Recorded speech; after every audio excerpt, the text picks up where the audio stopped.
All right. Welcome, everybody. Wow.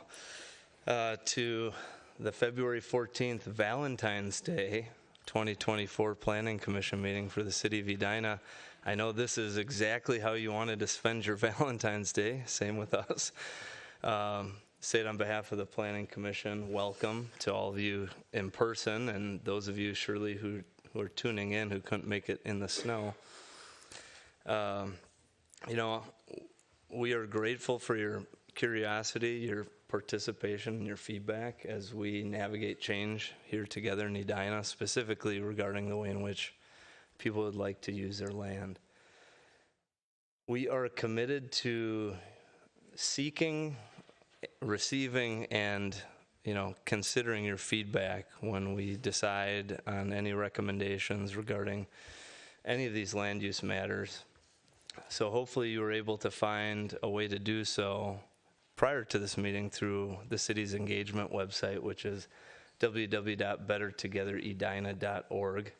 Everything that's been submitted through that has made its way to us, and we commit to you that it will be considered as we discuss tonight and provide some non-binding feedback to the one applicant. There are no public hearings tonight. So just to be clear, and it was probably mentioned before, but the only opportunity to speak will be during community comment. And the rule for that is you can't speak about matters that are on tonight's agenda. So that includes the sketch plan as well as the appointments. So again, community comments held for things not on tonight's agenda. Maybe a little context to the Planning Commission, since there's a lot of people here. We are residents just like yourselves. We're appointed by the City Council.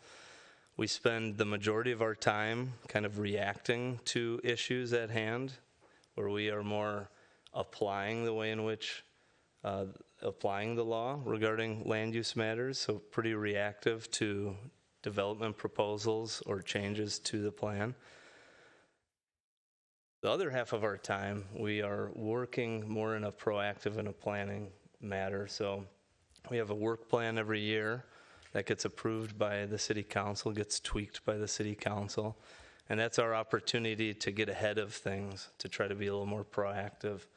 And I'll touch on that later as it relates to one particular item on the agenda. And that's a little bit about us. So without further ado, we will call this meeting to order. And roll call. Commissioner Felt. Here. Commissioner Miranda. Here. Commissioner Day.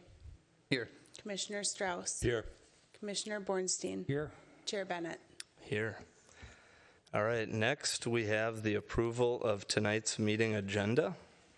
Welcome a motion to approve unless there's any changes proposed. Motion to approve the agenda. Second. All those in favor say aye. Aye. So moved. Next, we have the approval of the prior meeting's minutes, which was January 10th, as well as a special work session from January 10th and January 24th of 2024. Motion to approve all. Second. All those in favor say aye. Aye. So moved.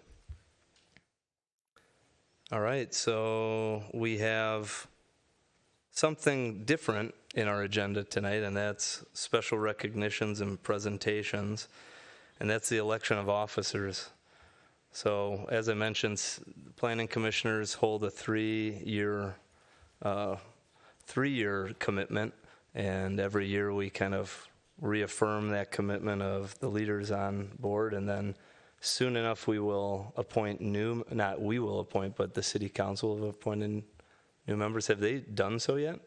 They will do so at their next meeting. Okay. But interviews have been going for the last month or two. And Interviews have all taken place. Yep. All right. So I guess this is the opportunity for us to basically re-elect my position as the chair. Jerry was vice chair, but he will have served 3 full terms, meaning 9 years on the Planning Commission as of next meeting, which is a huge commitment and awesome job. So we need to you recommend a new vice chair and then appoint a new secretary. So I guess I just open it to maybe some discussion, or if anyone has any recommendations. I know, Lou, you're serving currently as secretary. Yeah. Do you want to remain secretary? I'll ask that first. I could be vice chair. Okay. Okay. I mean, that's typically how we've done it in the past, secretary to vice chair, unless someone really wants to do it or has something to say against that. I'd welcome that. And we can make a motion at the end of this for all those positions, but some nods? That sound good? Sure. Did we hear at all from the people that have some history here that are not here tonight? We did not. Okay. I think that's Yeah. I guess as it regards the secretary role, is there anyone here or not here that you know of that would be interested?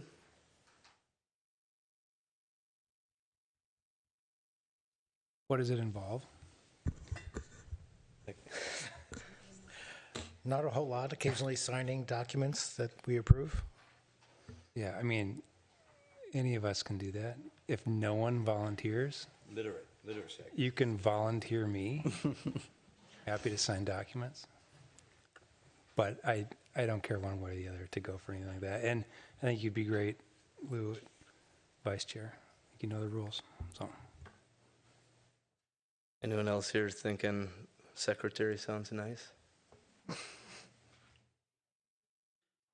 Okay.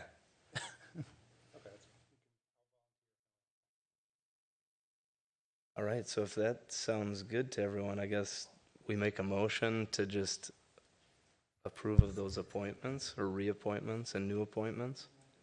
How do you want to do it, Carrie? Yeah, Just you as could, one you could do motion? it all in one motion. I assume the recommendation is for Chair Bennett to continue as chair, but we should make that motion as well. I guess I welcome a motion, yeah. I'm motioning that Chair Bennett remains as chair, that Commissioner Miranda becomes vice chair, and that Commissioner Bornstein becomes secretary. Do we have a second? Second. All those in favor say aye. Aye. Opposed? All right, motion carries. Thank you, Carrie. And that moves us on to the next piece, which is, as I mentioned, the community comment. So this is a chance for anyone in the community that'd like to speak about a matter not on tonight's agenda. If you would, please come to the podium. You have 3 minutes to speak. When it turns green, when it turns yellow, you have 30 seconds left. When it turns red, your time's up. Just state your full name and address. And now is the time to come forward for community comment. Sure.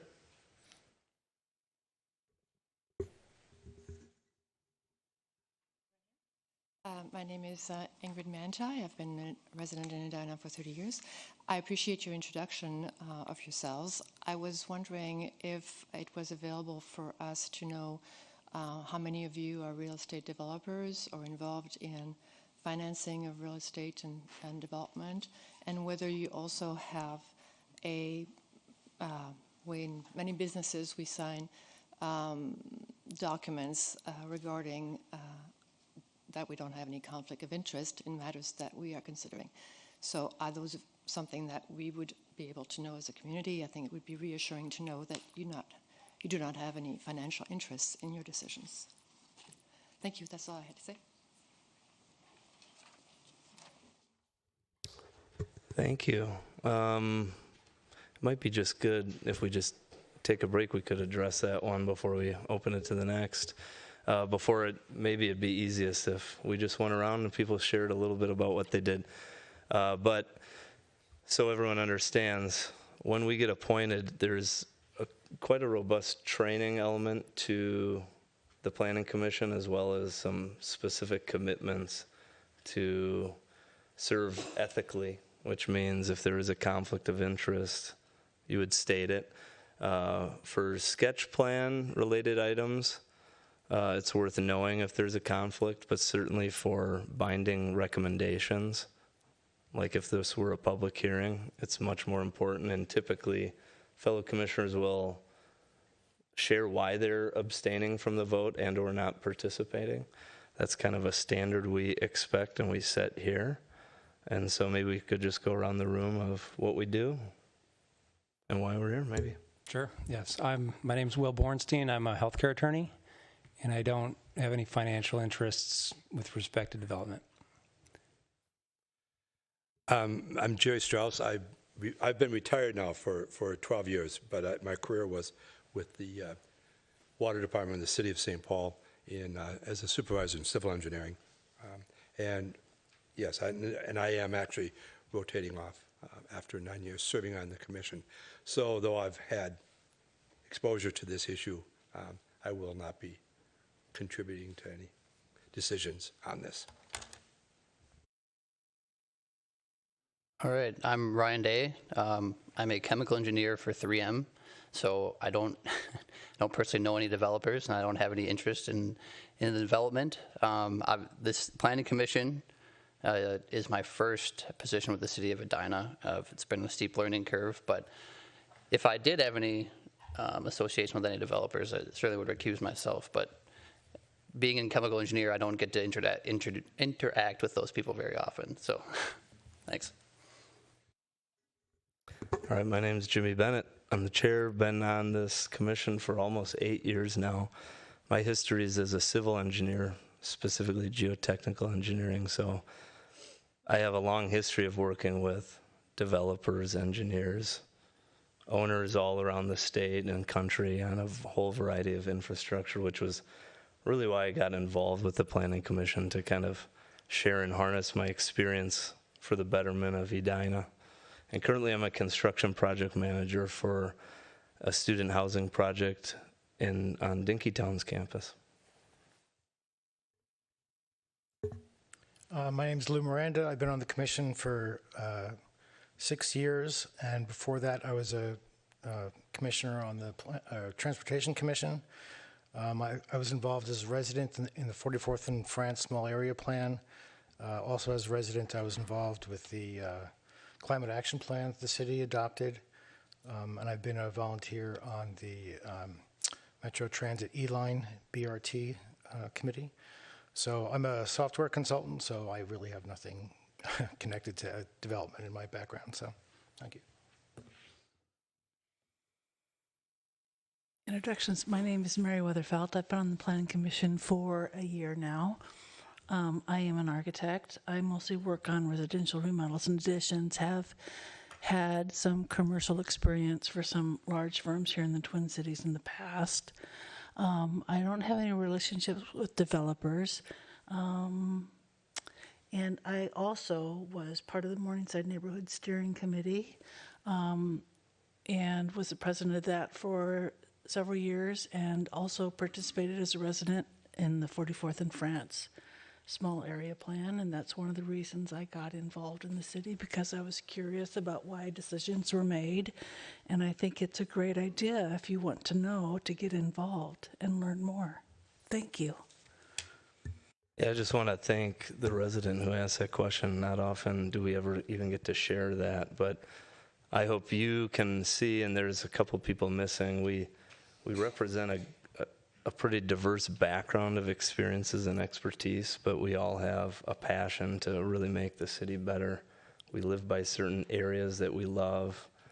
We love the city, and we're here to try to usher it forward to a better future, but also, preserve the good things that make Edina what it is. So I really appreciate that question. That was very nice.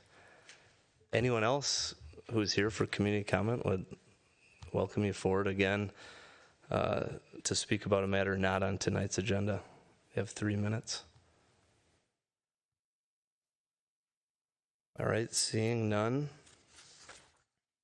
we're going to just jump right into it. So we have sketch plan review for 5780 Lincoln Drive, and this is the second time we're seeing this site as a sketch plan review. We saw one back in May of 2023. There was some context that's changed a little bit since then, so I'm sure Carrie will get into it, but if we don't, I'll gladly share some of that.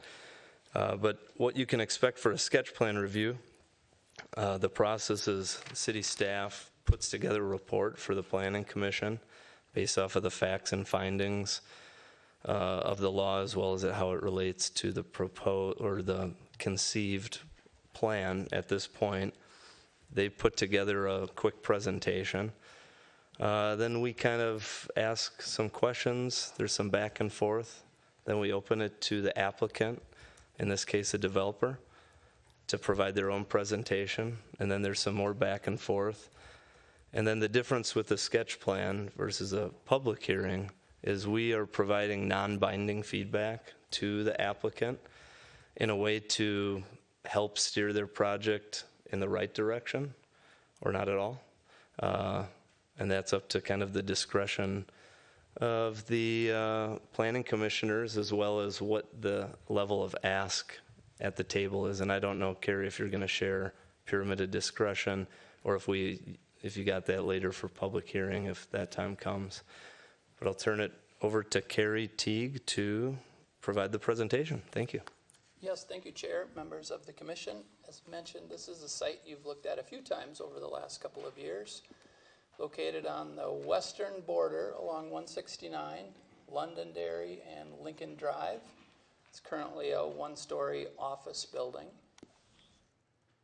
It's guided in our comprehensive plan for office and residential land uses. The density that is contemplated within this area is between 20 and 75 units per acre. The current zoning is planned industrial district. Though industrial is in the title, office is one of the primary uses within our industrial district. It's primarily offices in this area, including this site. Note that there's a variety of zoning districts adjacent to this site. The white areas, those are single family, low density. This hashed area, those are duplexes. The dashed area here is planned residential development 2. That's a townhome development. We've got a commercial zoning to the south. This purple area is a mixed development district. It includes offices and the new apartment building that was built about 5 years ago or so. So this is a look at the sketch plan that you considered about a year ago. It was an all-affordable housing proposal, 141 units to be done in 2 phases. The first phase was 89 units here, and there was a second phase to be determined later. These were the renderings that we looked at. It was a 5-story building. So the proposal before you this evening is for 89 units total. It would be a one-phase development. It would include a 3-story building with 81 units and 8 townhome units along Lincoln Drive. So some renderings of what that might look like.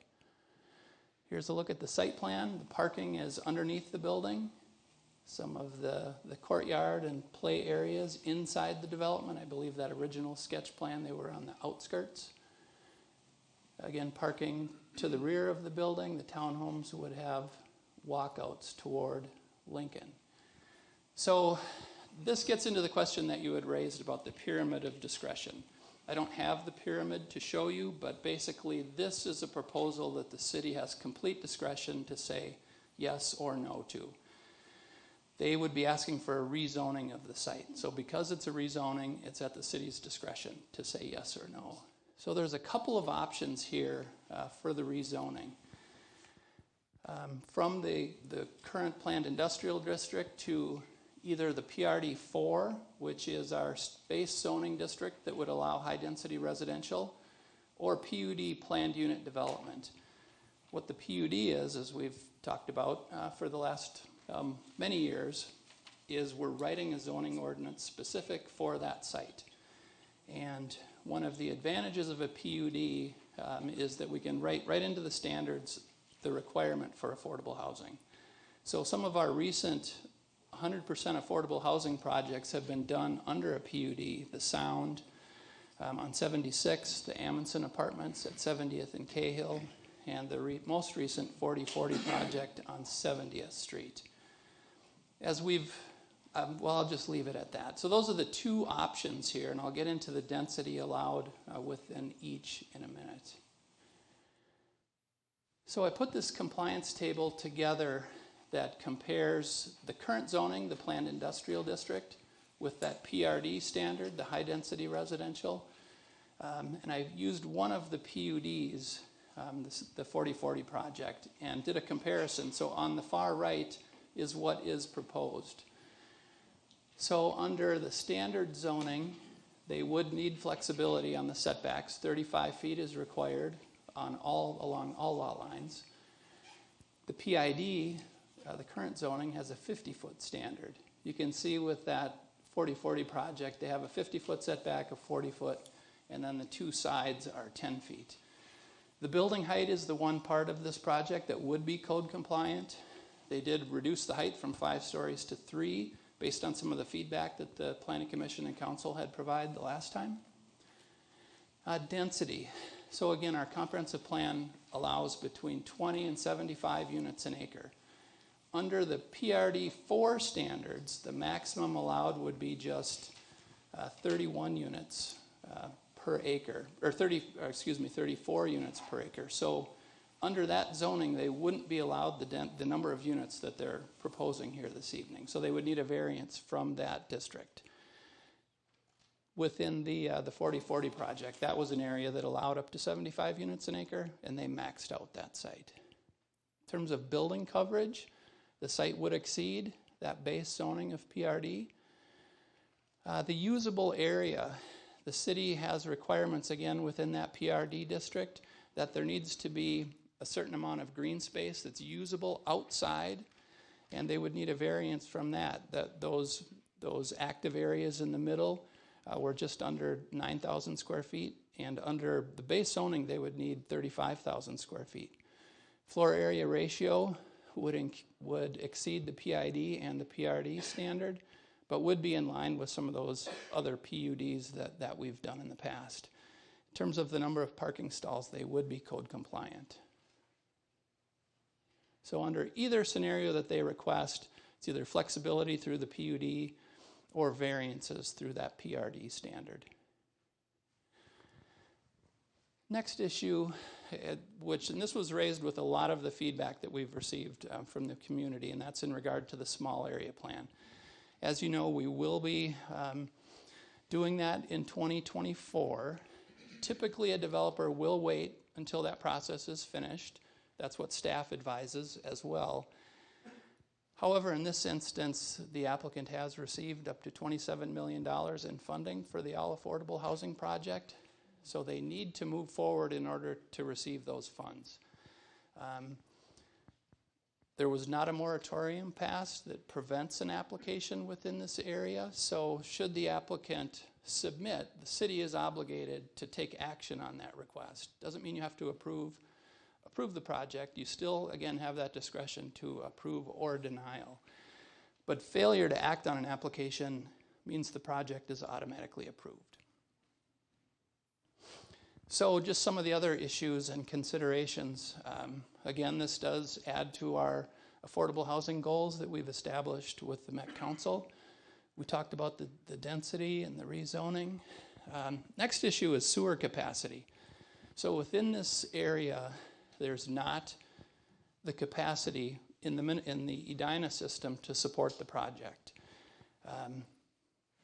Sewer pipes would need to be upgraded within Edina to serve this site. There is a possibility to connect to the Minnetonka system, kind of borrow it on a short-term basis. That decision hasn't been made, but we would want that issue resolved prior to a formal application. So that's ongoing, probably to take place in the next month or two. We talked about the heights, and just to mention, the pedestrian connections are important to the regional trail that runs through the area. So I will stop there and answer any questions you may have, and as mentioned, the applicant is here to make a presentation as well. I was thinking before I turn it over to fellow commissioners, I want to just provide a little more context to some of this stuff. Tried to a little bit, but as you went through that, there's, I think, a couple more things that are that's important for people to understand. So one role the Planning Commission has by law is every 10 years, we're appointed by the City Council, and we're responsible for updating the comprehensive plan. It's like a 3-year process. I was on it for the full 3 years as we updated the last one. And the goal with that is for the city to kind of sharpen its vision as we think toward the future. So zoning is just a tool that's used to kind of achieve some of the comprehensive plan. So as we rewind way back in time, like zoning shouldn't be thought of a tool that never changes. We should always be looking at how our city responds to the current trends in the future to help keep making Edina a better place. So one of the key things for the prior comprehensive plan was to really locate some of these potential, this was 2 times ago, was to really focus on areas of potential change. And so those were highlighted as pretty much the commercial nodes in Edina. So 44th and France, 50th and France, Grandview neighborhood. It wasn't as discreetly mentioned in that for this area, but this is certainly an area that you could argue maybe would have some potential change coming. One of the other takeaways from the comprehensive plan update was to really leave single-family home neighborhoods alone. Carrie, could you zoom or go back to the zoning map? So one thing that we become familiar with having served here is like you can kind of see development patterns on this map. There's a lot of just little squares. That's where most of the people in this room live, you know, in the neighborhoods. But what tends to line a lot of those neighborhoods, the busier roads, Vernon, 169, are these buffer areas like duplexes or multifamily, and then you have more multi-use commercial or higher density residential. So that's kind of something, if you haven't noticed, you see around Edina, and that's nothing new. It's just kind of the makeup of what's there is what we always want to just, you know, keep a pulse on. And so as it comes to this particular area, we are just at a very unfortunate crossroads. So the Planning Commission proposed 2 years ago to add to our work plan studying areas of potential change. And this was one of them that we wanted to kind of identify and figure out what to do. That unfortunately got removed from our work plan and tabled. And so this year, the small area plan, instead of really honing in on a more broad sense of all these areas, got just moved to the top of the list in anticipation for what we're seeing tonight. So we're just at this unfortunate crossroads of timing where a developer who came here last summer with an idea which isn't unusual, this happens all over the city, where someone has a piece of land and they want to propose something. But at the same time, the community got really interested in it, you know, by virtue of, oh, hey, this could change. And so we're kind of in this parallel path temporarily, and it's definitely not a place we want to be. That's why we try to get something like this on our work plan earlier. Our goal is to really try to be proactive, so you as a community and we as a planning commission, by the time development proposals come before us, we've already kind of agreed on a potential direction. So Commissioner Miranda mentioned he's part of the 44th and France small area plan. I served on that as a planning commissioner. And in a similar way, kind of during the development of that, a developer came forward with a proposal. So they were encouraged to kind of delay that proposal, but they didn't also have $27 million of financing at the table with a deadline. So I hope everyone can appreciate this is just an unfortunate timeline of events that we wish we could be a little more ahead of as a community as well as a commission, and an unfortunate place for a developer to be to provide, you know, housing options for those who can't otherwise afford to live in the area. Hope that helps people just kind of understand where we are, but I figured it was worth sharing before other commissioners have any feedback.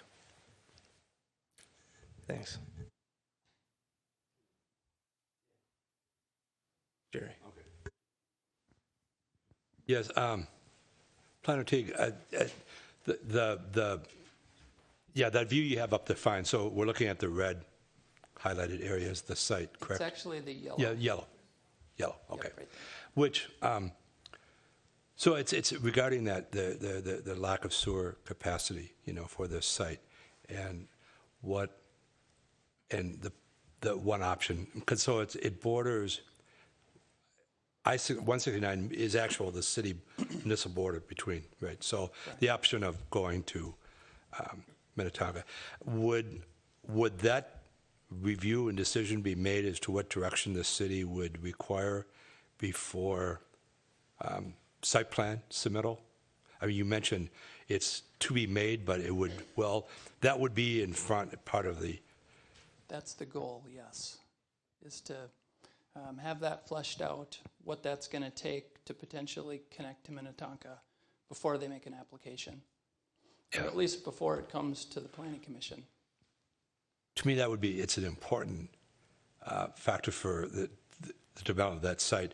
I mean, though it is a dead end going west. I mean, but you do have considerable property in Edina to the north, and to take hunks and then have it connect to a different system. I mean, I know that's kind of deep in the infrastructure weeds, but that will be reviewed and part of the deliberation at site plan.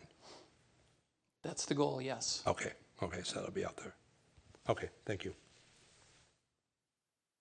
Do we have a pulse on how those negotiations and how that discussion is going so far? All right, obviously, if it's coming up in a matter of weeks, I assume we have a general direction so far from the Met Council in the city of Minnetonka?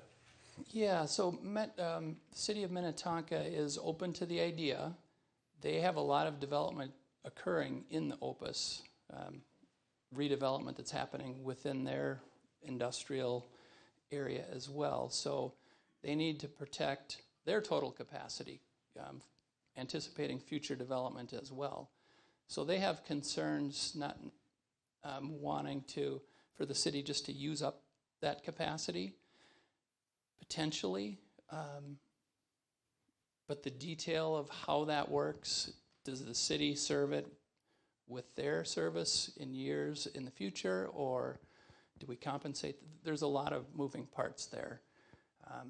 But they're open to at least having that discussion. Ultimately, it's a decision of the city councils to make that ask of Minnetonka. Okay.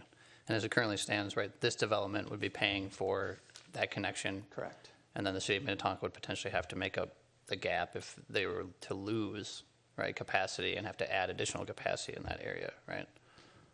To potentially upsize their pipes and things, Right. Yes. Okay. Yeah. Okay. Can I ask, what is the current ask for public financing? So when this project first came forward, it was $2.5 million. Has that number changed? With the ask initially last summer, I don't believe that's changed. Okay. We can confirm with the developer, because with the size and the scope changing so much, I'm just curious if that $2.5 million number remains, or if it's... Yeah, the number of units is the same. Okay. So I believe the ask of the city would be the same, yes. Okay. And how much is that through TIF, and how much of that is through debt financing? Yeah, our affordable housing manager is here. I might ask her to come up and assist. Good evening. There would not be a new TIF district created. So all the increment generated by this development would go to the taxing authorities.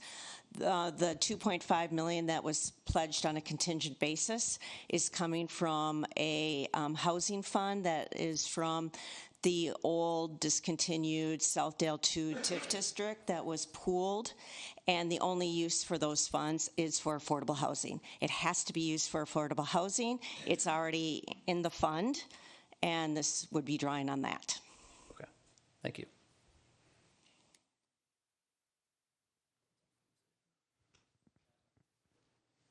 Okay, so you mentioned that connecting to the Minnetonka system might be a short-term solution. Is there, like, when you think about long-term at this site, assuming this project went forward, what's the long-term solution to the sewer issue? Yeah, short term being in the 5 to 7 year Okay. time frame. Long term, probably 20. So as part of that, part of the discussions, as part of the small area plan that basically includes all the yellow, red, and purple areas, and potentially even to the north in the future comprehensive plans, but consider serving within the city. The pipes come from the Cahill District area up through the city. So that's the long-term planning that our engineering staff would have to take on in order to serve increased density in this area. Okay, got it. And then my second question was, and I think you just already answered it, was just for the benefit of everybody here, and for the conversation that we're going to have tonight, and you just did it. I was going to say, can you draw a line around the part of this area that's subject to the small area planning work relative to the site? We just did it, and I thought that was helpful context. Thanks.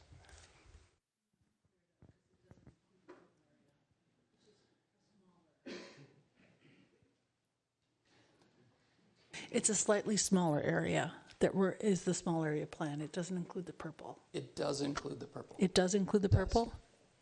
Okay, thank you. Yeah.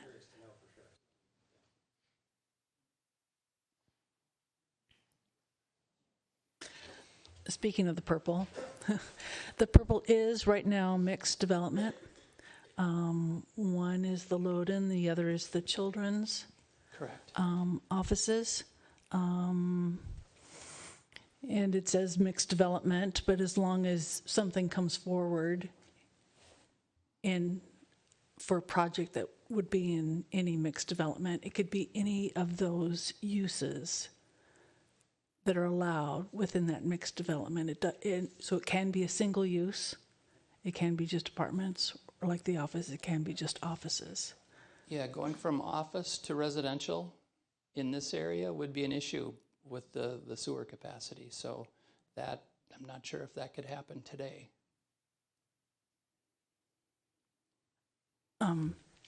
But I guess what I'm getting at is we don't have the office residential zoning yet. I mean, it's part of our comprehensive plan. It's where we want to go. We want to look at some of those things. But if so, right, a project is being suggested for this site, as long as, so I'm assuming the office residential would be somewhat along our other zoning lines. If it is a use that is allowed within that district, it's allowed.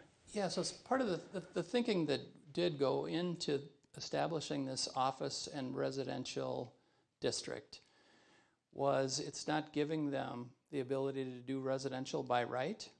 It was more, it's a possibility in this area. You need to come forward with a rezoning request, but doesn't mean that the city has to rezone it to that use.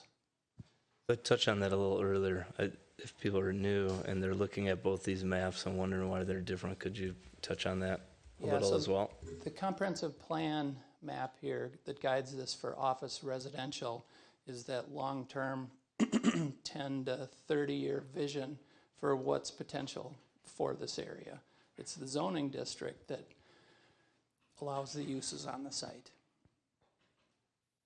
I guess one thing that we're working in on our work plan is to kind of rectify some of the zoning as well. Consider catching some of the zoning up to the comprehensive plan so that there is a little more, so it matches in areas I think we can agree on. That's an excellent point. I didn't mention that in my presentation, but that is one of your work plan items, is that zoning audit, to take a look at some of these discrepancies between comprehensive plan and zoning. Yet when we established those, the idea was the negotiation back and forth. But there seems to be, we want to take a look at more zoning by right rather than negotiation. So we'll be fleshing some of that out this year. One more question. And I had reached out earlier to ask for a little homework on some of the units per acre on some of these adjacent properties, the Loden and the Langford townhomes and the residences just to the east. And the Loden is 30. Yeah, so the Loden, which is this site right here, this is the new apartment building. That is 36 units per acre. There's 250 units within that development. The townhome development to the south, that's about 13 units per acre.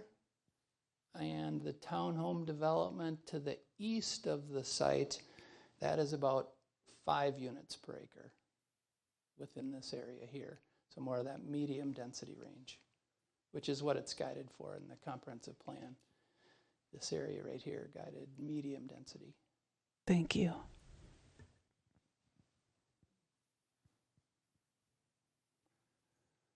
And the site we're looking at is 34 units per acre. One other question.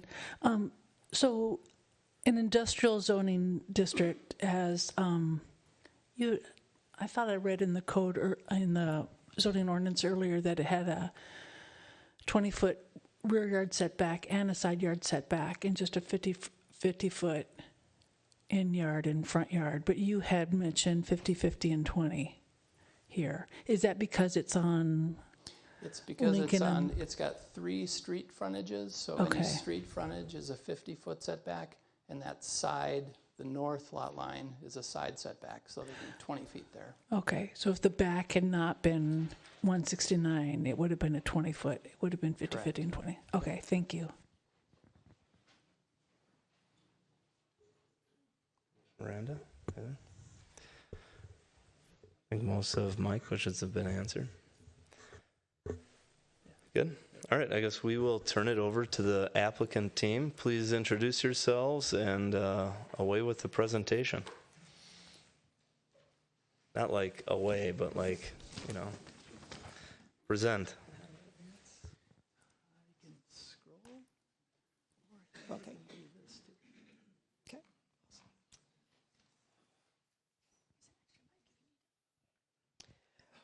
Good evening, planning commissioners, city staff, Edina residents, whether you're here in person or watching from home. It's our pleasure to be back here in front of you for the second time to review our sketch plan on Lincoln on the Creek. There's no other place I'd rather be on Valentine's Day, so thank you for having us here. Since this is a sketch plan review and not a formal application, we really hope to get your feedback on our updated project, especially as it relates to land use and the site plan. Director Teague has done a great job of laying out the key facts about the project, so we're just going to quickly reinforce the main points from his presentation. We've surrounded ourselves. I'm sorry, I did not introduce myself. My name is Amol Dixit with Solheim Companies. I live in Minneapolis. And we've surrounded ourselves with an excellent development team with decades of experience in affordable housing. I have Mindy Michael here from Koss Wilson Architects. We also have here with us tonight from our service provider partner, that's Chris Westergaard from Touchstone Mental Health, and from our property management partner, Property Solutions and Services, Patrick Moore is here somewhere. There he is. With that, as Director Teague mentioned, we originally brought this project forward last spring. We hosted a neighborhood meeting and presented our sketch plan to both the Planning Commission and City Council.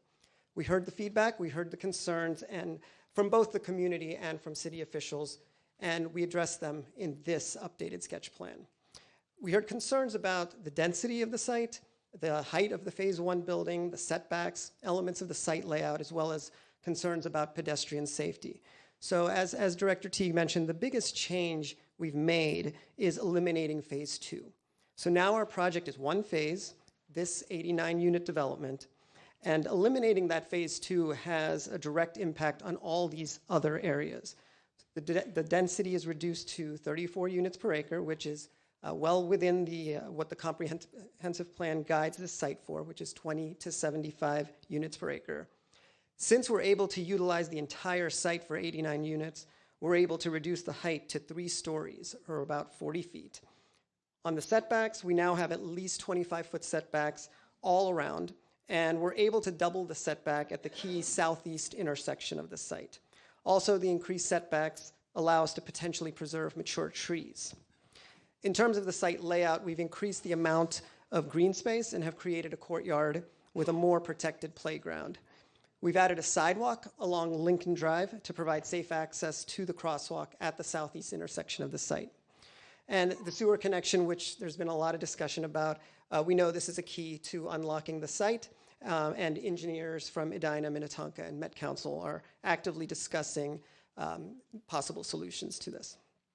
And the idea of affordable ownership came up more in our conversations with the City Council than with the Planning Commission, but we've begun discussions with Minnesota Housing, which is our primary funder, about the possibility of converting the 8 4-bedroom townhome rental units to ownership after the initial 15-year affordability period. With that, I'm going to turn it over to Mindy Michael from Koss Wilson Architects. Good evening. Thank you all for having us here, and thank you, Chair Bennett, for some of the background that you gave us leading to kind of how we landed where we are today.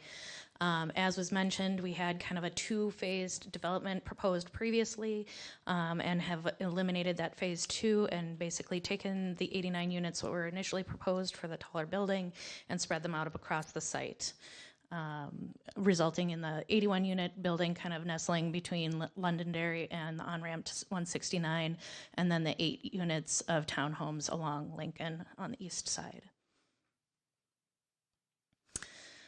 As was noted before, we've got the reduced density to 34 units per acre, kind of spread out for this workforce housing, a 3-story apartment building over 1 level of below-grade parking, which results in a 1.26 parking spots per unit across the site, with the covered 1 parking unit per unit that's required for the zoning.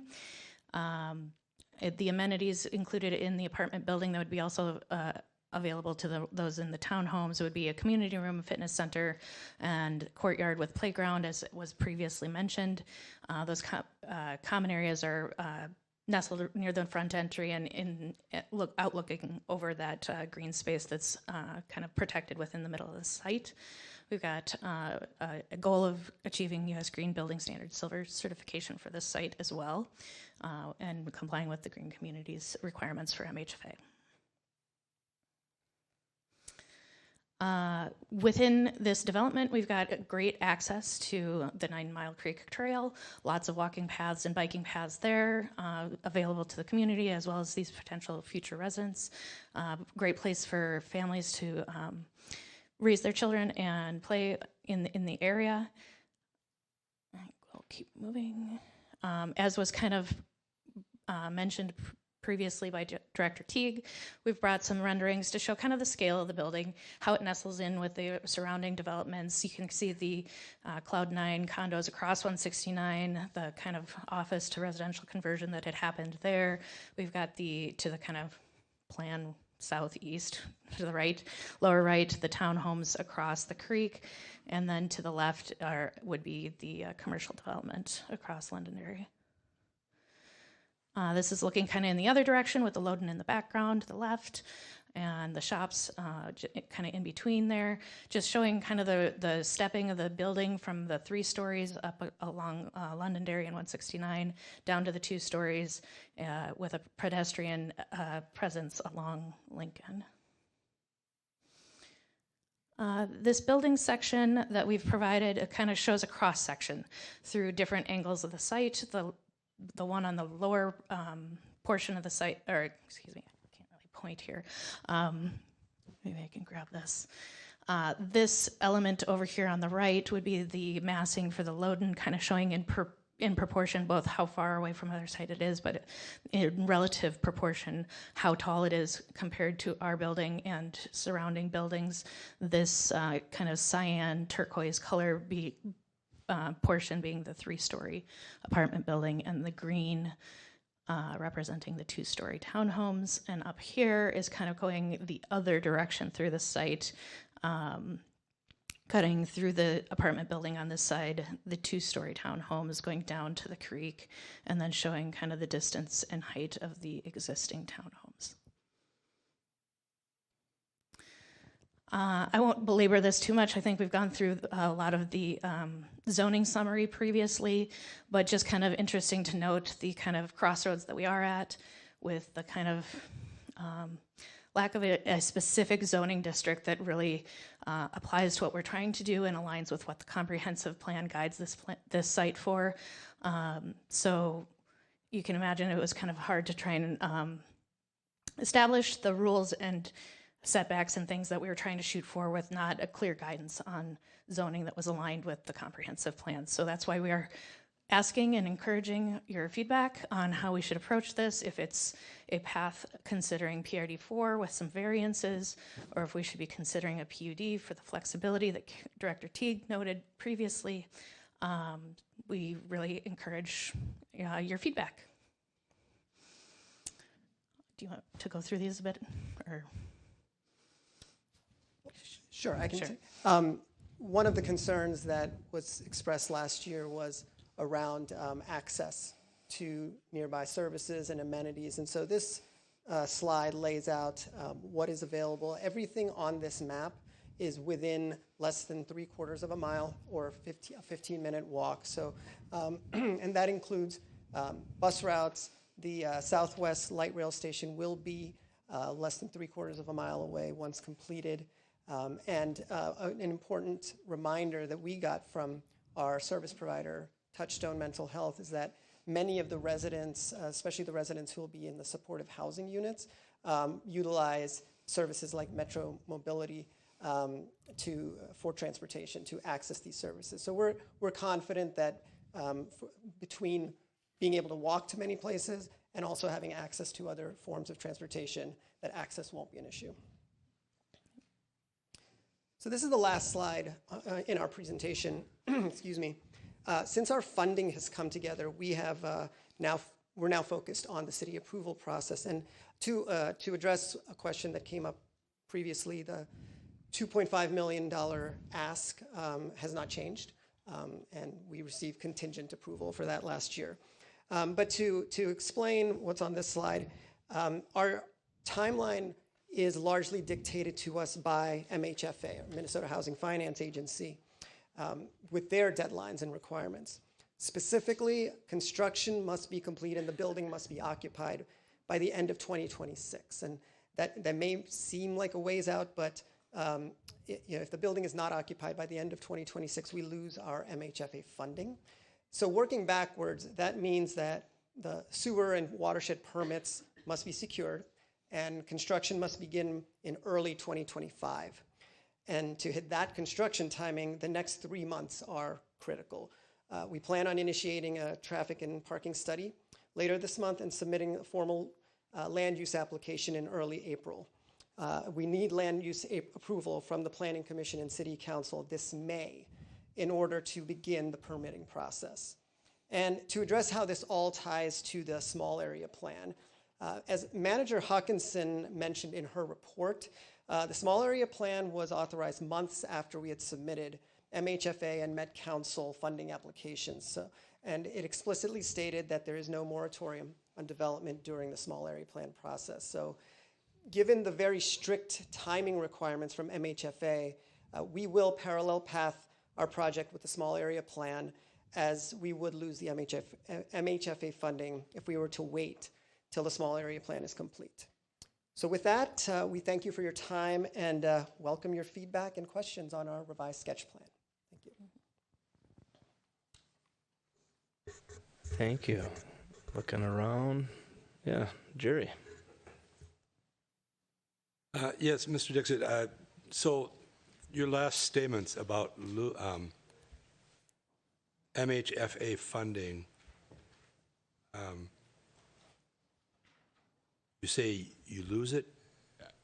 Is that a real thing, or Yeah, it is. is that It's a real something thing. you go back and talk to them, or No, unfortunately. they put it somewhere else? But that's No, unfortunately, we receive 9% tax credits, which are very scarce, competitive funding source, and they are federal funds.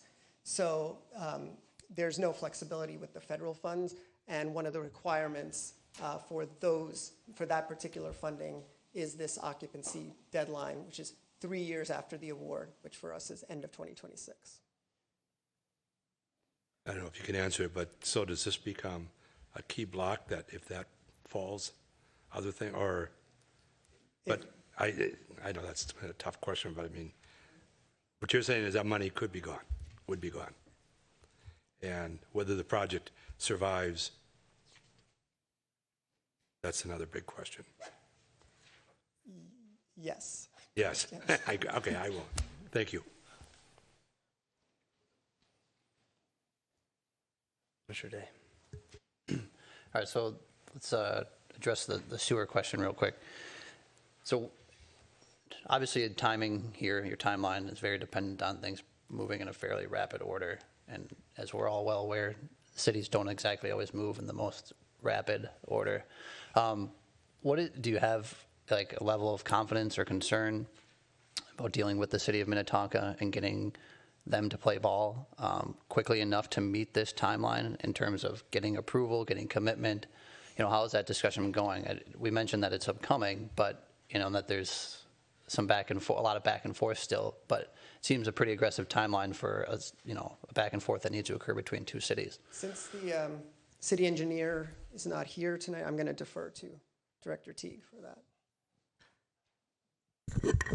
That timeline is tight. I would have some concerns about it as well. We're going to get those discussions started as soon as we can. But I'm concerned about a May land use approval. I'm not, we haven't even started the traffic study yet. So there's a lot of pieces that, like you had mentioned, the city process sometimes can move slowly. Mm-hmm. There's notification requirements, public hearing requirements, traffic study needs to be done. So we're not going to get ahead of ourselves on those things. In terms of the sewer issue, approvals could be contingent on Minnetonka agreeing to that. And if they don't, well, then the project's dead. Mm-hmm. So those are some of the options moving forward, but the time frame is tight. Well, and I think this also speaks to the point that Chair Bennett, that you made around, I'm sorry, is it Chair? I'm sitting in one, I guess. Yeah. About this unique and you use the word of unfortunate timing situation. And so we feel that urgency, and we realize that it's in everyone's best interest to answer all these questions as quickly as possible. And I'll just add a little bit. Jason Lord from Solheim, some companies. Just for some background on the sewer issue, that has been in the discussion between different engineering groups since 2021. So several years now. And so there's been several studies that the city has done, and we've identified there is currently excess capacity at Santana Road across the way in Minnetonka. So the engineers have been working on it for several years. So just to reassure that it's not something that has come up just at the last minute, but it is something that needs to get resolved at the last minute. Yeah, I guess my concern would be, discussion and decision are very different things, right? And I would worry that the city of Minnetonka would push back. And so it's excess capacity now, but they obviously have their plans for that area, across 169 there. And if they lose that, then they face having to pay for additional capacity in the future, right? So it's just something that, I think is kind of a dark cloud hanging over this a little bit. But I mean, if your question is a yes/no question, are we concerned? Yes. yeah, no, I'm just gauging how the discussion's been going. Again, timeline, et cetera, right? All right, so moving on from the sewer, I think one of the biggest changes here from the last sketch plan is including townhomes rather than having, simply one big development. You walk through, I think it's a welcome change. Why that decision was made, reducing, the number of units stayed the same. I can't recall if you said that. They're the same overall with number. the initial proposed Okay. building. Okay. So why go to townhomes instead of? I just would like to hear what the thought process was behind that. So I'll, Yeah. yes. It ties to all the things we heard last year. There was feedback around what is this going to look like? Is it going to feel like a community? And then also the height, the massing. And by splitting it apart a little bit and carving out the 4-bedroom units into their own townhome building, it allows the 81-unit main apartment building to be 3 stories. So if we were to add those 4-bedroom units into it, that might require a 4th story, and that might not be addressing those height concerns. Sure. Okay. Makes sense. I guess last year, before I don't want to take too much questions away from fellow commissioners, but so we do have, in our codes and ordinances, right? There's a specific section around PUD, and it says, purpose and intent of a PUD is to include most or all the following, and there's certainly, I think, I'm double checking here, 9 things that we're aiming to achieve through PUD. I think some of these I can understand on my own. I think it'd be good for the residents to hear more around point number 3, which is the incorporating design elements that exceed the city standards, desired design elements, sustainable design, greater utilization of new technologies in building design, special construction materials, landscaping, lighting, stormwater, all of that, right? I think it'd be great to expand on that a little bit. Sure, I can touch on that a little bit. As part of the MHFA funding application process, you're required to comply with Green Communities, which is kind of a sustainable scoring system, if you will. It addresses a multitude of different strategies that can be implemented on the site, and as part of the application, you identify which strategies that you're going to be targeting for that site. So on that aspect, there will be a strong sustainability component to the development itself. We haven't really gotten into the exterior architectural design just quite yet. We wanted to get feedback and ensure that this site plan and sketch plan concept was headed in the right direction for sure. But that would definitely be one of the items that we would be addressing at a formal application. And shall we touch on? And really, we'd had this conversation with Director Teague that we were kind of at a little bit of loss as do we try and propose going PRD4 with some variances, or is the PUD really the correct mechanism to try and get it more in alignment with the guidance for this site from the comprehensive plan? So that's kind of where it's a little bit less defined as what the ask is. We're kind of looking for your feedback or guidance as to what you think the correct mechanism is for obtaining, doing the application for this project. Does that make sense? Yes. Okay. Yeah, thank you. All right, one more question before I move on. So I forgot to ask you this, Gary, while you were up there, but you mentioned that the traffic study hasn't been done yet, right? And a key point in this is in terms of maintaining or improving the efficiency of public streets. So when will we hear more about that traffic study, and is there any initial thought on how this would impact traffic in that area? Yeah, we have not the way the traffic studies work is the city puts together a scope of what we're looking for, what we need to see within the study, and includes, not just traffic, but biking, pedestrian, those things. So we've put that scope together. Our traffic consultant has provided an estimate for what that's going to cost. The developer then pays those costs, and we have them start. We have not started that yet. Generally takes them about a month, maybe longer, to complete the study, but we would not bring any project forward without having that in hand. Okay. In hand in advance of the Planning Commission meeting. So our staff has time to provide comment on it as well. Thank you. That's it for me for now. Sure. Yeah, Commissioner Miranda. Sure. So, excuse me. Let me start off by saying thank you for not having a tie lot facing a national highway 169. That's a huge improvement. In terms of whether you go for PUD or not. So, Carrie, so if you can help me with this. So with the PUD, we can require affordable housing, but this is like an affordable housing project already, right? So they're going through, they've got money from MFHA, right? So does that force this to be an affordable housing project now or not necessarily?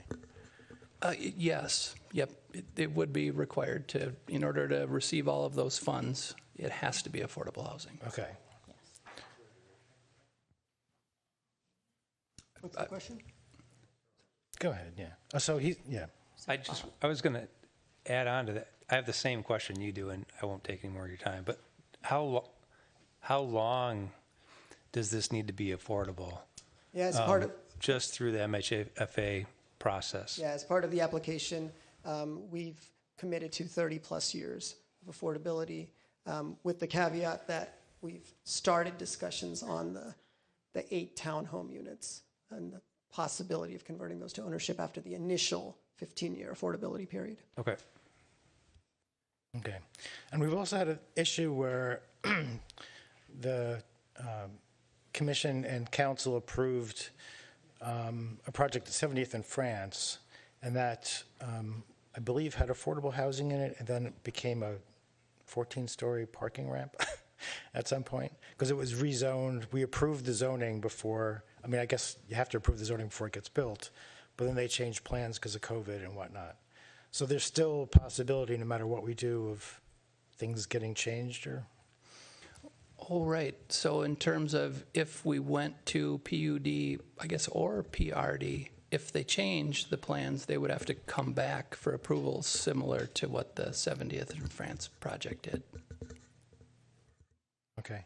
And then another trend I'm seeing in the city is that in the past 3 years or so is that projects where the city has pushed down the amount of density in a project, then they can't get funding from banks because it doesn't pay out enough or whatever.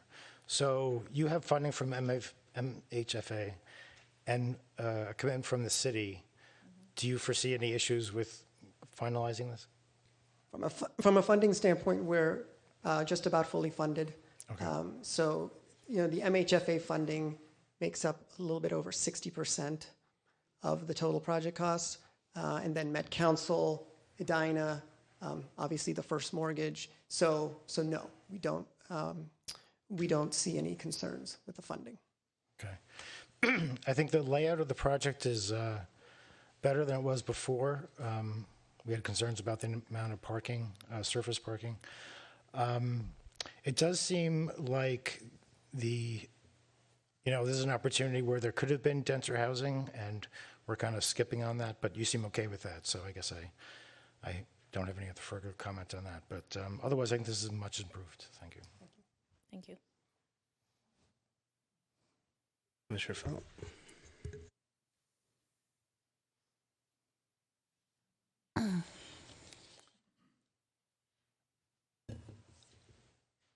So will you tell me a little bit about the players involved, Solheim, you, Touchstone, and then the property management company, and kind of like how long everybody's going to be involved in the process and what their responsibilities are? Sure. So Solheim, we're the sponsor developer, and we will continue to own the property. One of the requirements with affordable housing that's different from market rate housing is we are required to hold the property for at least 15 years. So our involvement will be at least 15 years once it's open. Coss Wilson Architects is our architect partner. And then on the property management side, Property Solutions and Services, they have over 35 years of property management experience in Minnesota, exclusively in affordable housing management.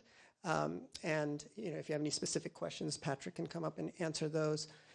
And then our service provider, and what that means is we have 18 of the 89 total units are supportive housing units, and those 18 units, those 18 households will receive resident support from Touchstone Mental Health, and Chris is here, and it's a very individualized case management setup where they work with the individuals in those, or households in those units, to determine what support they need. It could be transportation, it could be mental health support, the whole spectrum of possible support, and they provide that.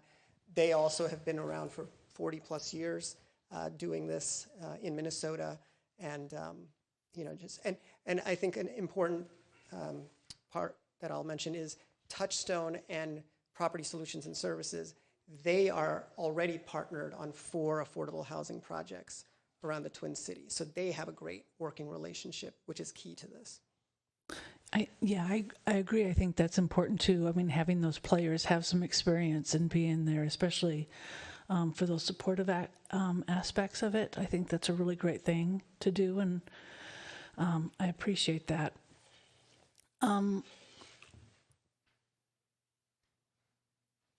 then I appreciate and I don't know, I'll ask my questions and I'll give you my thoughts.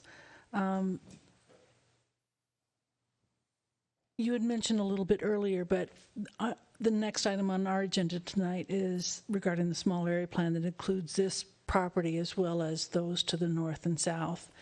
And, I hope and I believe that we're going to move forward with that still, because those other areas are also included in that. We want to give the neighborhood a say in some of those pieces because of all of this has come up. And you had mentioned a little bit earlier about being in parallel with that. I know you've got your own deadlines and your fundings to go, but as that moves forward, I guess I'm just asking about your interest in following that or learning from that. Absolutely. We see this as being both in parallel and as part of the small area plan. We are not trying to fight the small area plan. It's happening, and we understand why. Yeah. We also understand the timeline that has been dictated to us. Yeah. So we have no choice but to parallel path and be part of this process. Thank you. So smaller questions. Do the townhomes have their own garages? Yes, they will. Okay. I like that the parking is below ground or sandwiched between the two buildings. I too like not only where the tot lot is located, but that it has a view to the east. I think that's very nice. I appreciate the reduction in the scope of the project, and I think from my recollection, listening to the city council meeting, it was Councilmember Pierce that asked for town homes. So I appreciated seeing that. I like how that scales down to the neighborhood. I think the density is important, and that this density is similar to Loden, although this is a smaller project than the Loden. I appreciate that as well. I had one question about your radius map, and this is a detail question, and I think the orange dot says bus train stop. Because the dark orange is the light rail station. It's just a bus stop, right? Oh, Yes. Okay. Yes. that's just a bus stop. Yeah. Okay, I was wondering what I didn't know about. Yep. So I appreciate the clarification.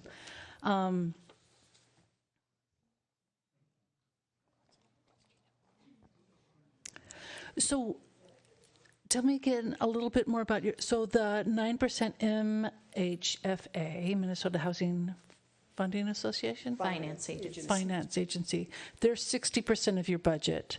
And then you have this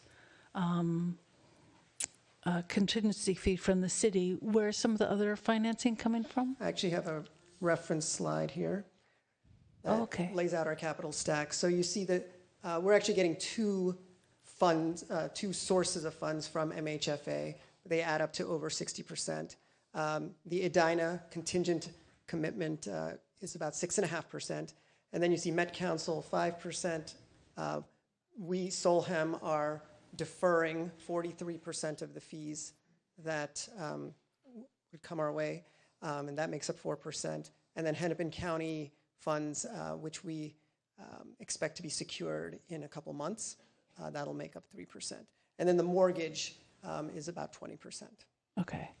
And then, so how long are you deferring those fees? It's over 15 years. Over 15 years. I also really appreciate that the townhomes may be, at some point, I mean, rent to own, or could be potentially converted to, that would be a nice thing coming from all of these funding sources, if, you know, someone could own a home out of that. So I appreciate that. And I don't know,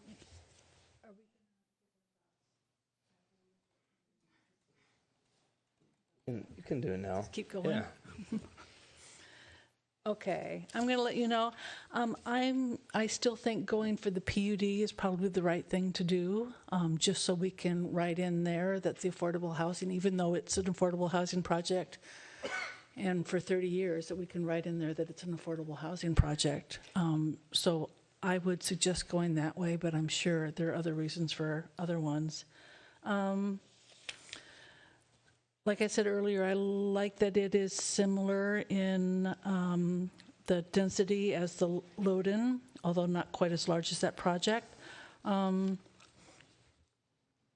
like the partnership you have with Touchstone and the property manager, because I think a well-maintained property will kind of keep its value, and I think that's important here in Edina.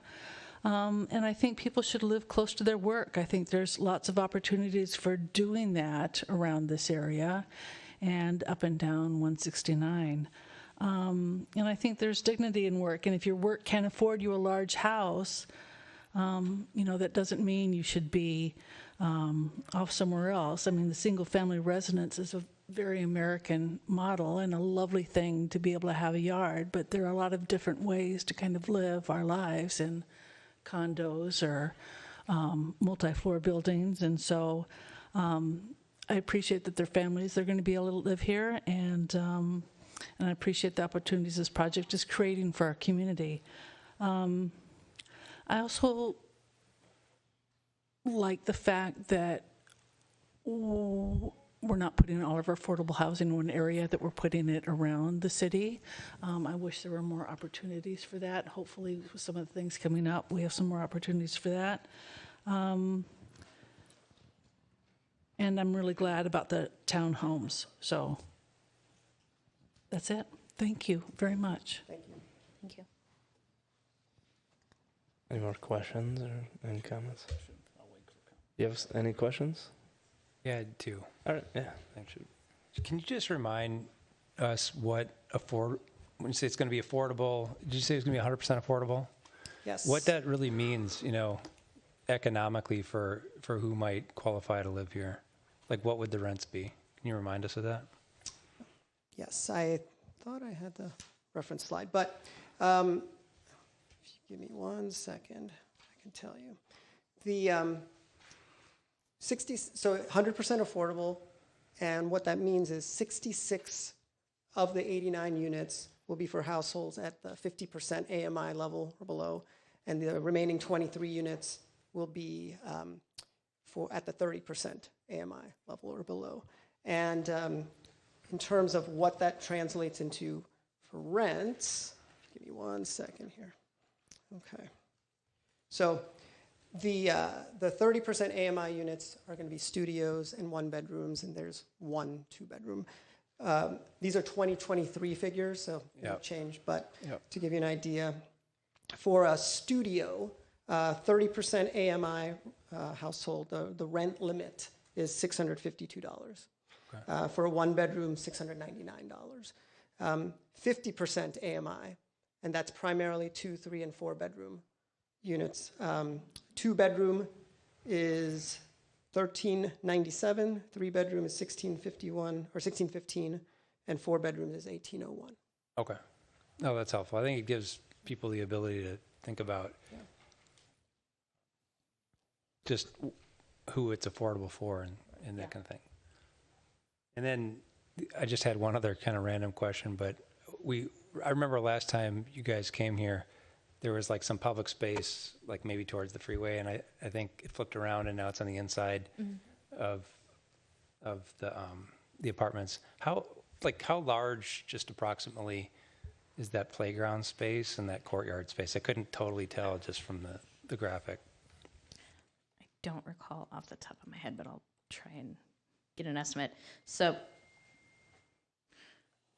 can't zoom in here to make it a little bit more legible, but to give you a concept, the cross section of the building is about 64 feet wide. So this area I would guesstimate is a little bit smaller than that. You're probably looking at about 55 feet this way and maybe about 35 feet this way. So it's a large open space. There will be playground equipment, but then also some grassy area to just kind of throw a frisbee or play and enjoy time with your family. Is that area like the area to the east that we see depicted here? Are you talking this area Yeah. over here? It's contiguous, so there would be like kind of designed all together. Okay. Thanks. Appreciate it. Can I ask a follow-up question? You had mentioned the 23 of the units are 30% AMI, and there were 18 units for, so 18 of those 23 units, I'm assuming, are for the, how do you say Supportive housing. Supportive housing. Is that neurodivergent and? 9 of the 18 are high priority homeless, and the other 9 are people with disabilities.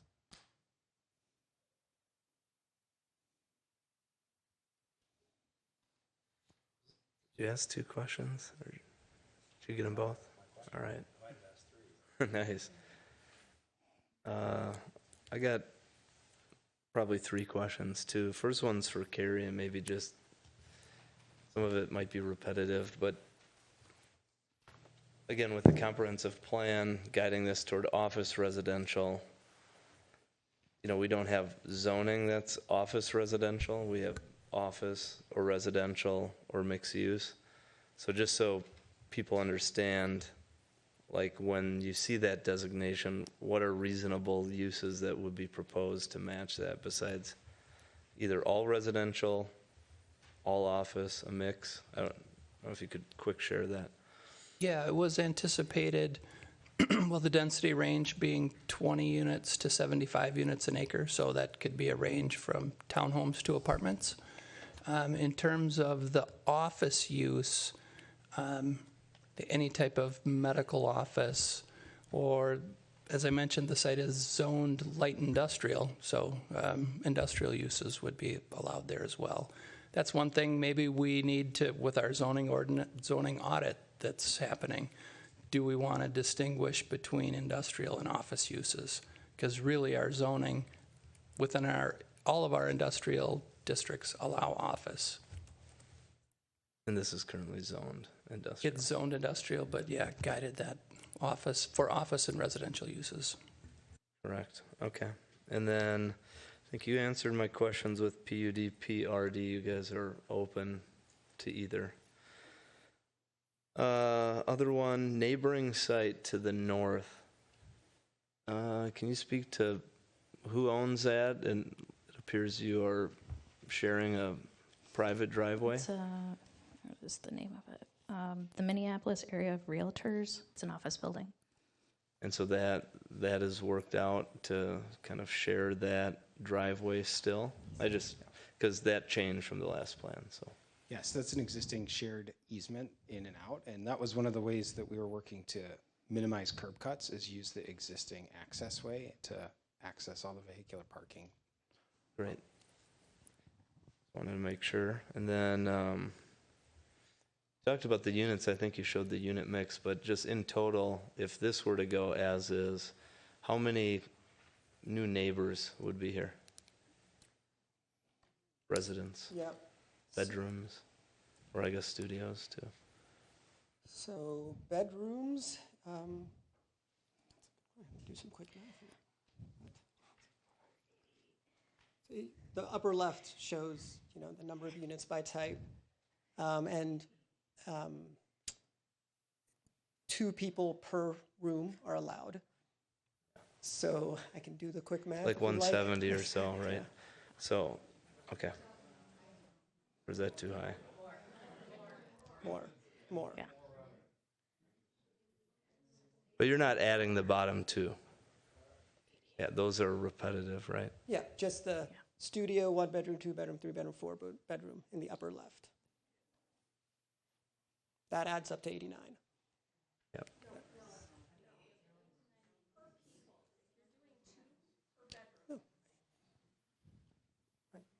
Right, I'm saying that adds up to 89 units, and then we'd have to go by bedrooms. Okay. And Do you multiply have by any idea? I thought that'd be I'm an running the easier numbers. question. Right.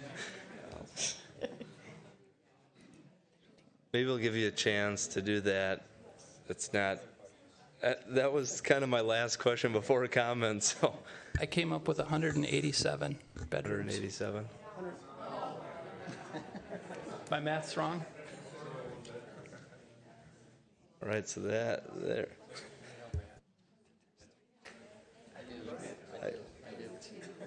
Just throw it in a spreadsheet. I didn't know this was the math bowl, but we're doing it. I think I'm right.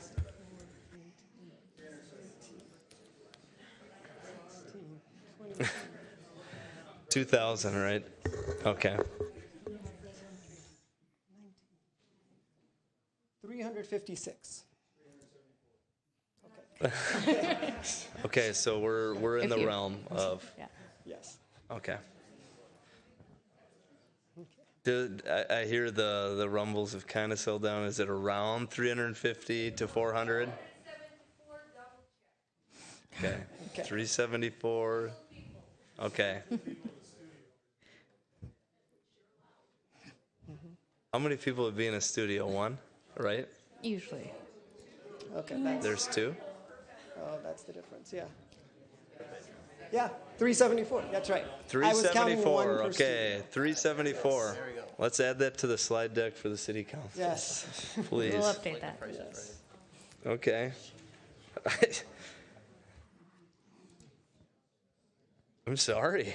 Thought that was an easy question, but, okay, so, all right, that's all I had for questions. I'm happy to share comments, but if anyone else has, yep, Commissioner Day.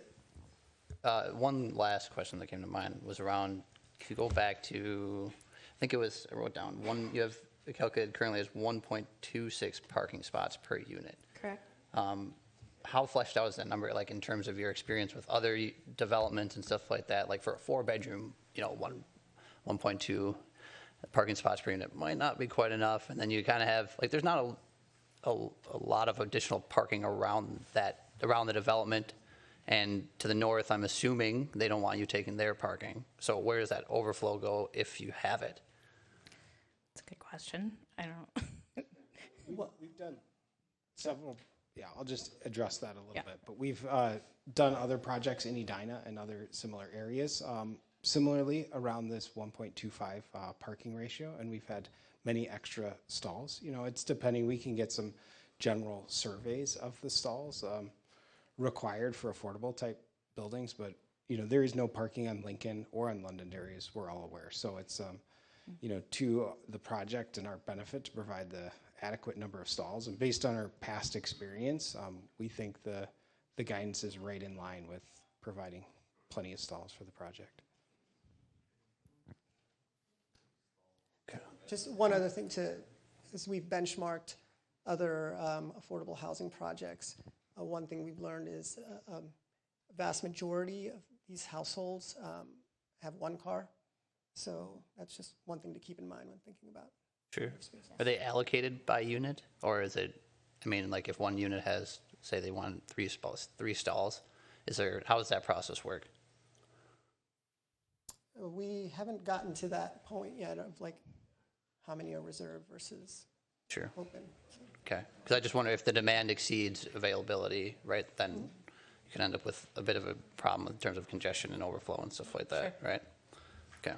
Director T, on that note, is that one of the things that would come from the traffic and parking study, It would. Okay. which will be completed? That was my last question. I'm gonna go around and share comments, final feedback. Commissioner Felt, if you got any new, maybe you want to just reiterate what you said quick. Just if the council's watching, it keeps it clean for them. No, seriously, if you don't mind, just. Thanks.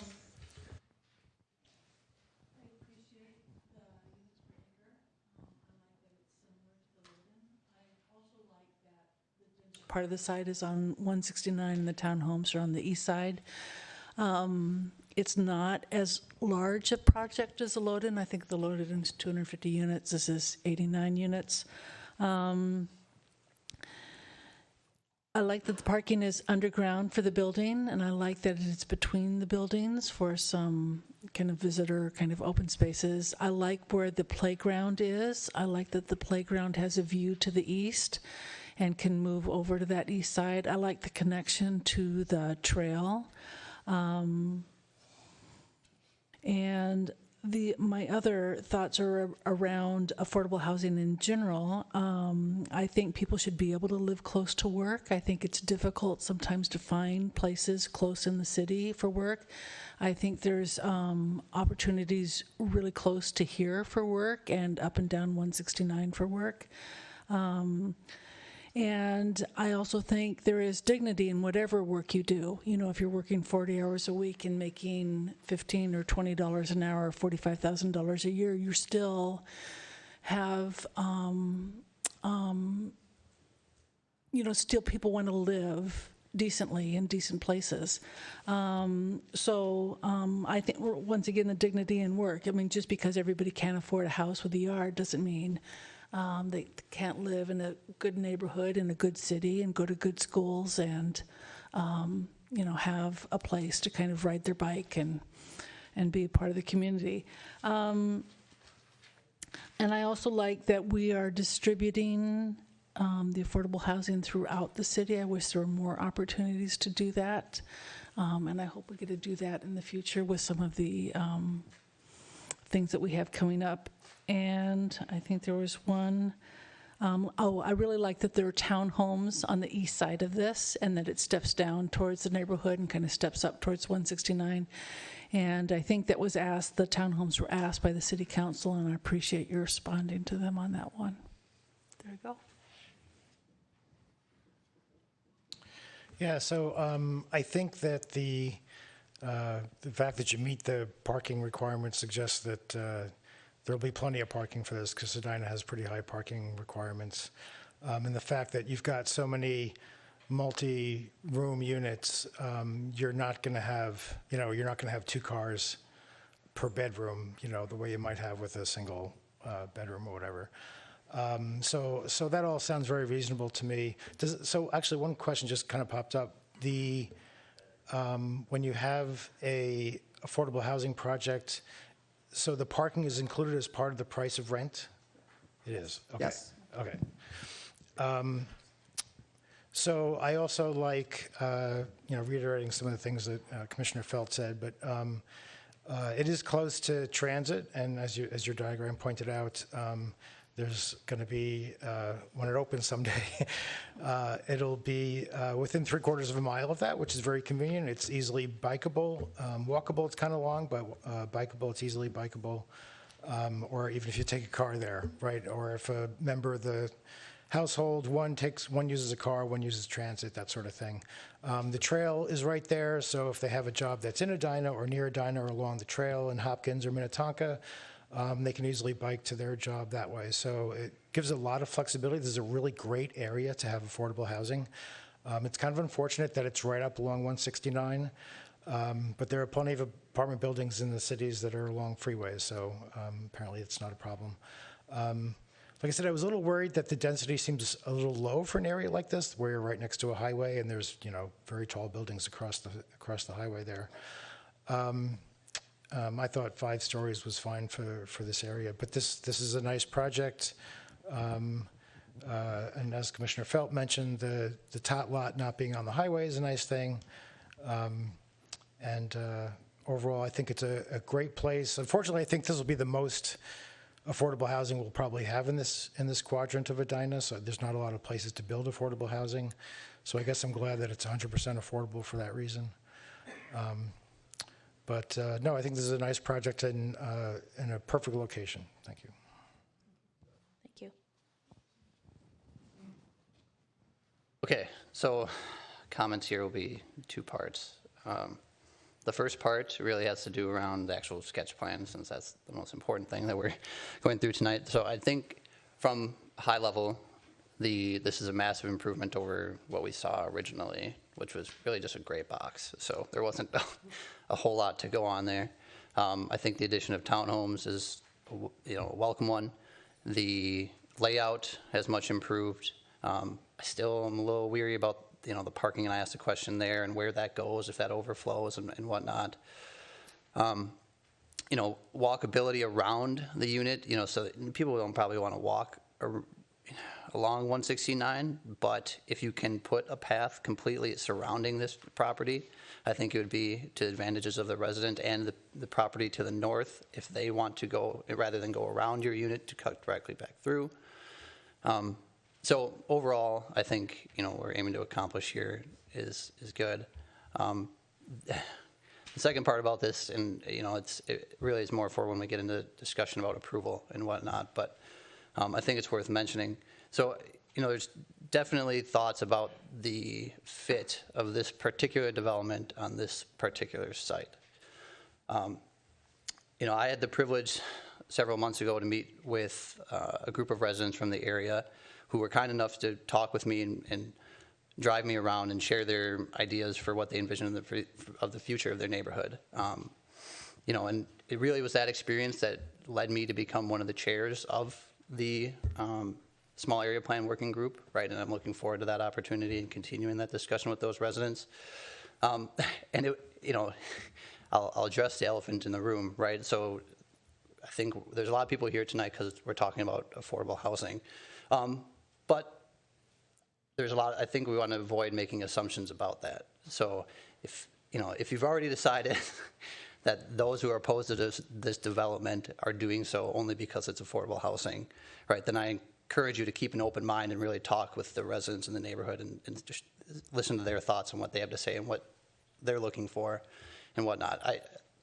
Same time, you know, there certainly are people that are opposed to this simply because it's affordable housing.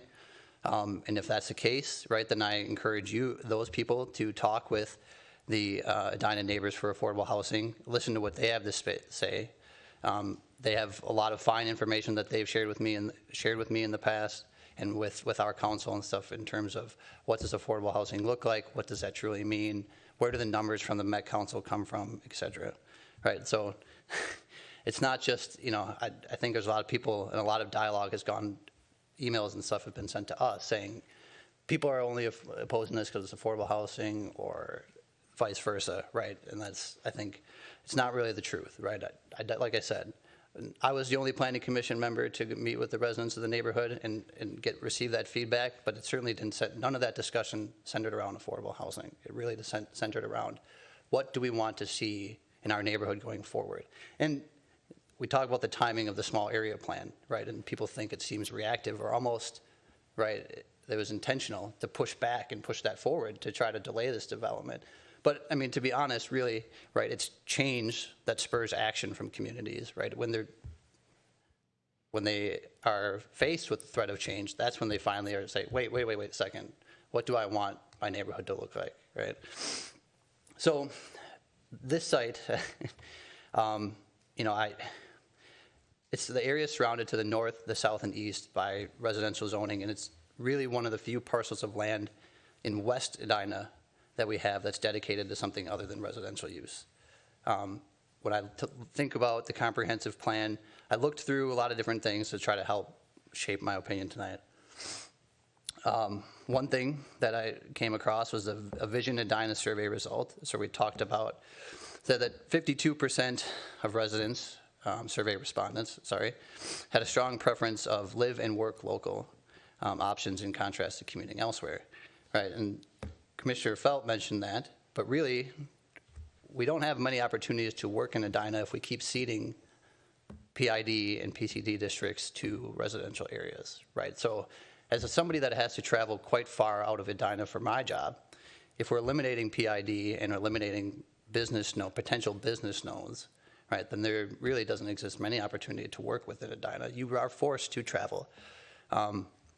It's great that we're close to mass transit here, but you also are basically saying to the residents that live there now that they are going to have to continue to travel away from their neighborhood in order to get goods and services, right?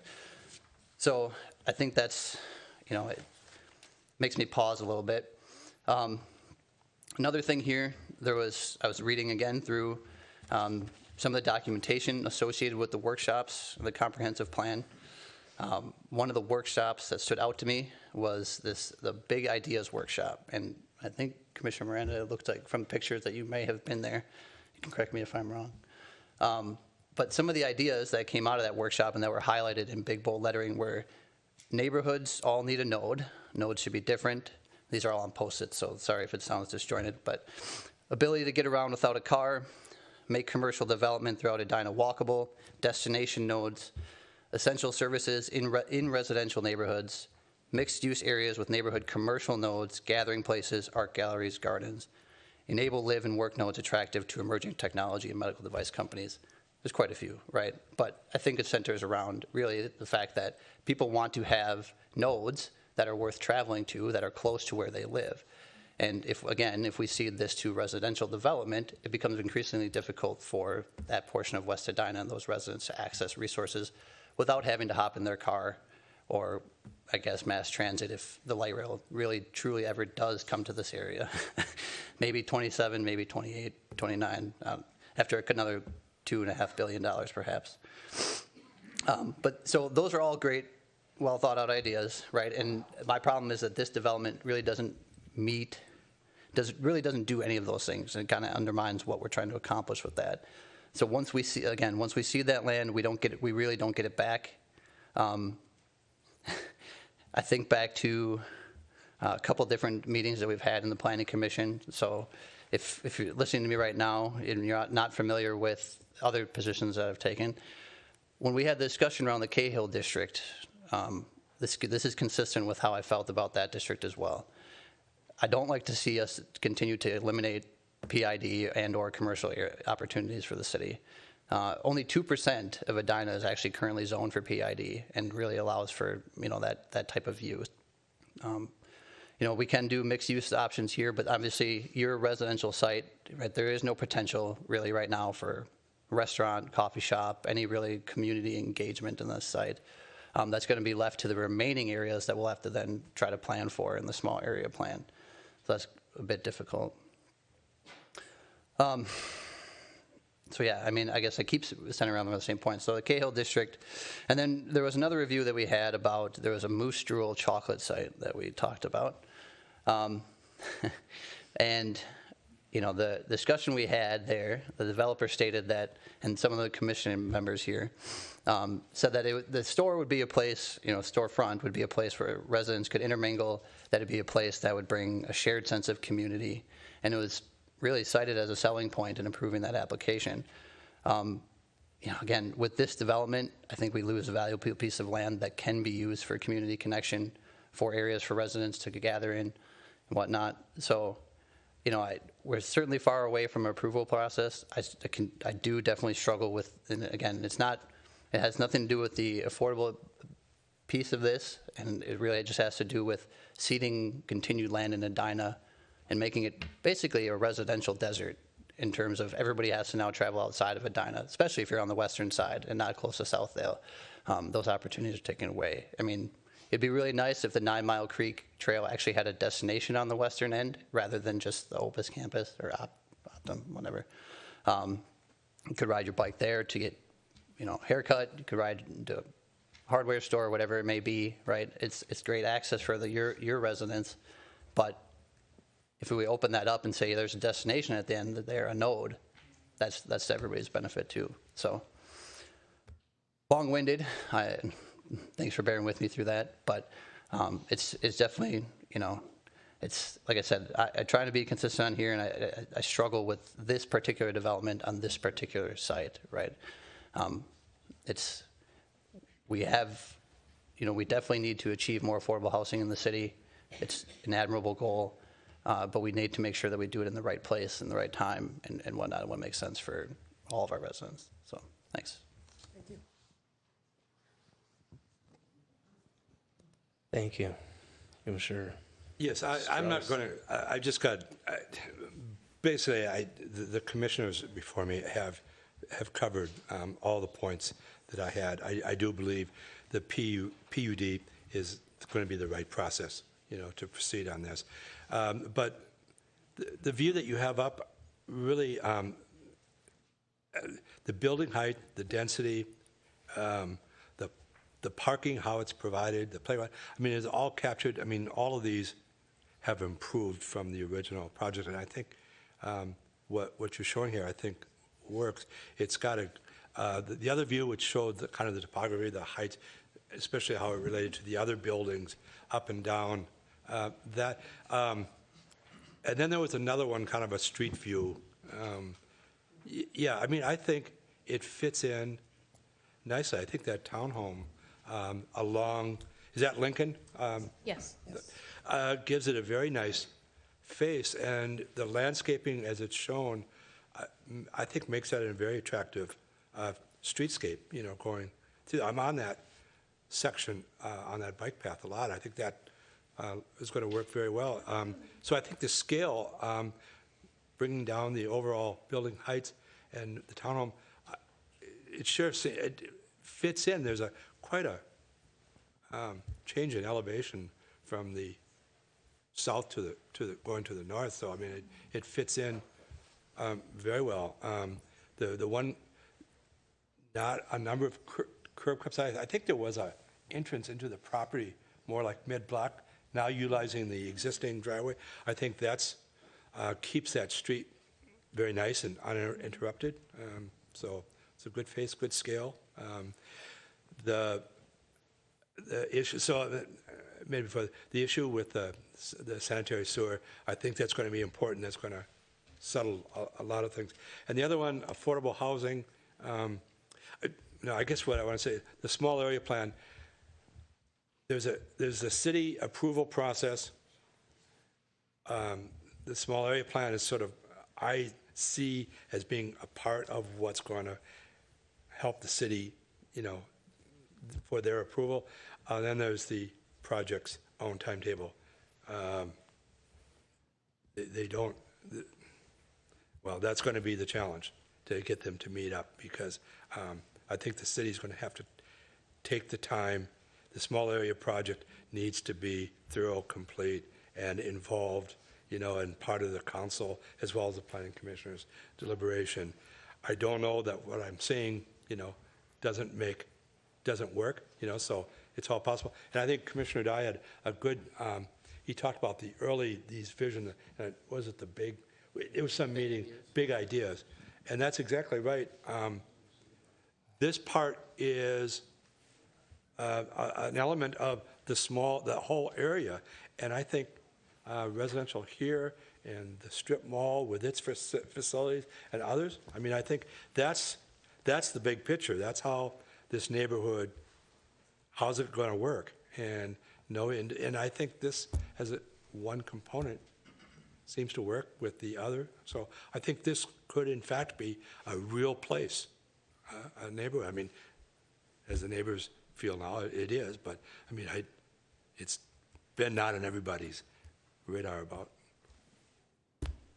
going here, but I think I happen to go through here a lot, but no, and then the affordable housing,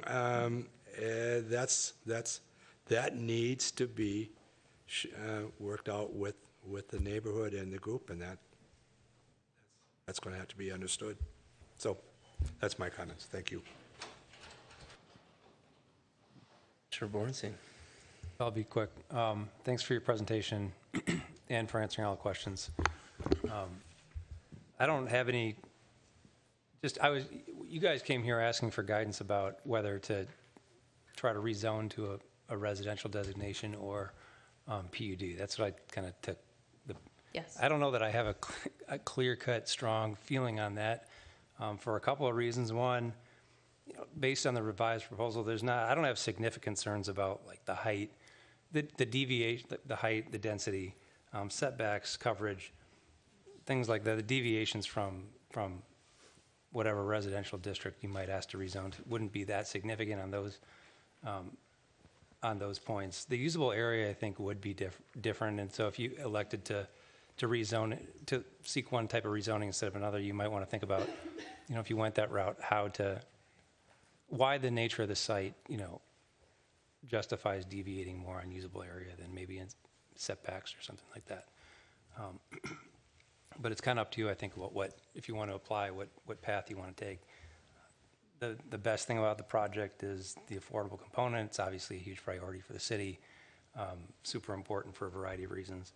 The second best thing about it, I think, is that it tries to thoughtfully at least incorporate housing types that already exist in the neighborhood. There are townhouses elsewhere, and it kind of draws on that. And then there's denser, larger apartments also within this exact small area. And there's a housing type here that's accounted for elsewhere. So I don't think it's like super controversial, at least from my perspective, in that way. The worst thing about it is that there's a small area plan process that's running parallel and sort of not in conjunction with this, and that makes, and there's just a general concern about change and what that should look like, and it's just a tough spot for us to be in because we don't have certain standards to apply to the application, and then it's tough for you because for the reasons you already explained. And so thinking, and then I think, typically a PUD would be more important if we wanted to write in a requirement that affordability stay long-term. But if it's tied in already through other funding, limitations, then maybe that's less of a necessary route. Again, why I'm kind of ambivalent between the two personally. I think, so I don't have a strong feeling about how you style your application, but just look, some people thing is people care about this site, they're going to care about the project. We've gotten feedback strongly in favor. We've also gotten feedback opposed. I think there's going to be significant numbers of people that feel differently about it, regardless of how you present it. And given that there's ambiguity around the small area process right now, I think the best thing you guys can do when you come to present like a more formal request is, because you're out ahead of that planning process, incorporate whatever feedback you can, whatever common themes you can glean from the community, into that application, and account for them however you think you can best do it. And then I think we'll just, and then I think anytime there's some ambiguity around a project, if a project's higher quality, if the architecture is good, if it uses high quality materials, and it's going to look like something people can be proud of, that goes a long way in dispelling some kind of concerns too. So we'll just have to wait and see what's presented, and then we'll react to it, and we'll have to take in all the feedback, pro con, and kind of see how it lines up with what the vision is for this area. So good luck, and thanks for listening. Thank you. Thank you for your feedback. Thank you. All right, yeah, I'll share some of my feedback. Great feedback from the rest of the commissioners. I think I'll touch on most of that. I won't try to hit on it twice, but I'll focus kind of on the specifics to this request as if we're looking at this project on its own. Again, as it relates to the zoning, it doesn't match, but how this area is guided in the comprehensive plan, this does match. That's kind of what we said, or I said, as part of the sketch plan a year ago.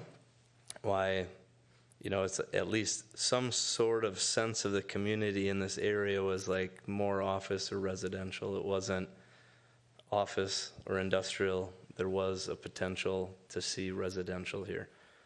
I wasn't a part of why that got drawn there specifically, but it seemed appropriate, and so that's why this request to me just seems appropriate. So regarding the design and what you changed, it was touched on before, and on one of your previous pages, you said the old plan had the tot lot in the middle, and we all remember it being like right on the freeway. So yeah, see, look at that. Yeah, you moved it. See, that was like on the road. Anyways, It got updated. anyways, that's been improved, and just keep this slide up. I think Commissioner Day hit on it, and others. What we're looking at from a design aesthetic to an addition to a neighborhood that has other people living around it and abutting it. The changes we're seeing tonight are very positive changes from that standpoint, and reflect definitely some of our feedback and my personal feedback, where having some sort of buffer and tapering the height toward the freeway, keeping that where you did is good. Putting a kind of buffer to create a courtyard in the center is a great change. I don't know if this is like the perfect layout here, but certainly as you refine design elements between now and perhaps a formal request, I'd encourage quite a bit more articulation, whether that is in height or, with the townhouses along the road, not just one big row house that looks like it was done cheap. I think to Commissioner Day's point, we want to see this exceed kind of, any sort of baseline or standard. The amount of money that has been awarded to this has sure unloaded a lot of the burden for you. So it'd be good to see that applied in kind of where this faces the neighbors and the neighborhood. So those townhouses are really like a key piece to that. That is kind of the face of it. I'm not totally sold necessarily on the L as it comes around. That was a change that we kind of liked, as it buffered that potential interior courtyard from the road. But maybe to Commissioner Miranda's point, if 4 stories were along the frontage road compared to 3, and you lopped off that bottom L, and that became more landscaping and opened up quite a bit more green space to kind of interact with the neighbors across the road, like the commercial building with the coffee shop and all that, I think it could help make a more inviting transaction across the road and bring neighbors in and make it feel like, hey, we're welcome here too. This isn't just a playground or a space to gather for the residents. I think that would be something to consider from a design perspective, that if we were to pick and choose, that's something I would be interested to see if it could pencil out. The shared driveway is a concern, especially knowing how many residents are going to be in here compared to normal.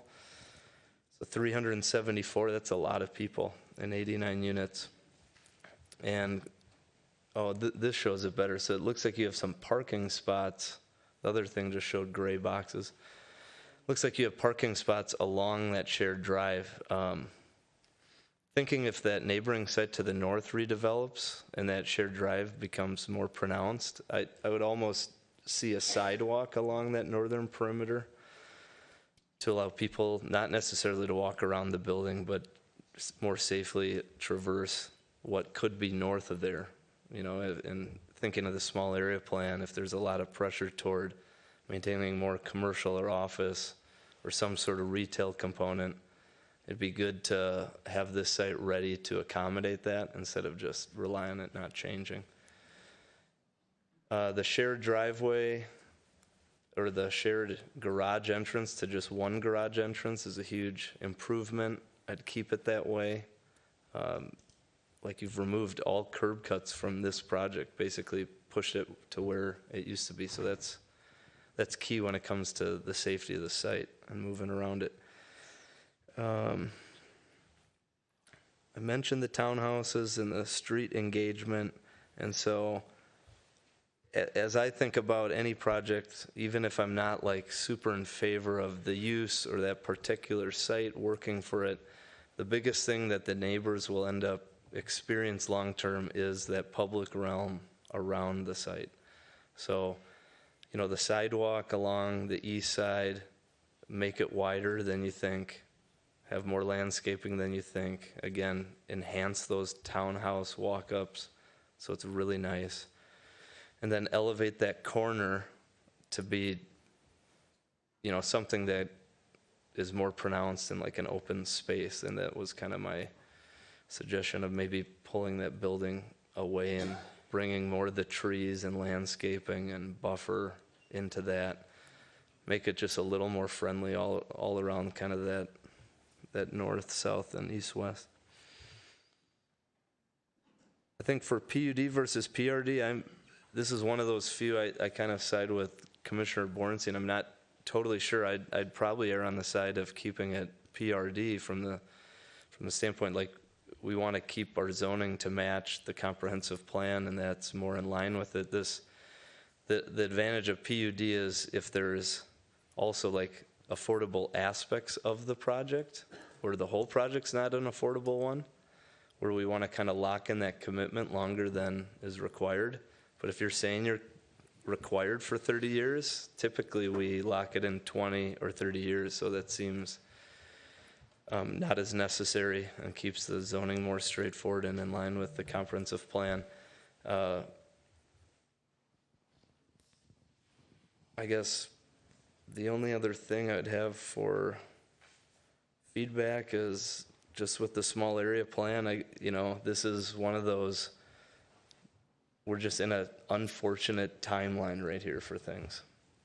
So while I think if I lived nearby there and then this came up, but I had other ideas for what this site could be, and I bet a lot of people could think of a lot of great ideas that could maybe be better for the neighborhood than this.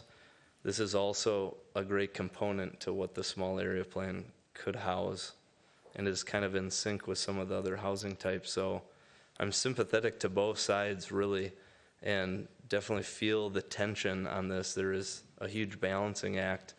And what we see, if it does happen, I mean, it is a bonus to the city. So people can understand, typically, like with the development, if this was all market rate housing, the developer would be required by our code to provide 10% affordable units that are 60% AMI, or 20% units that are 50% AMI. So to have a site that has, or you can pay into the fund, right?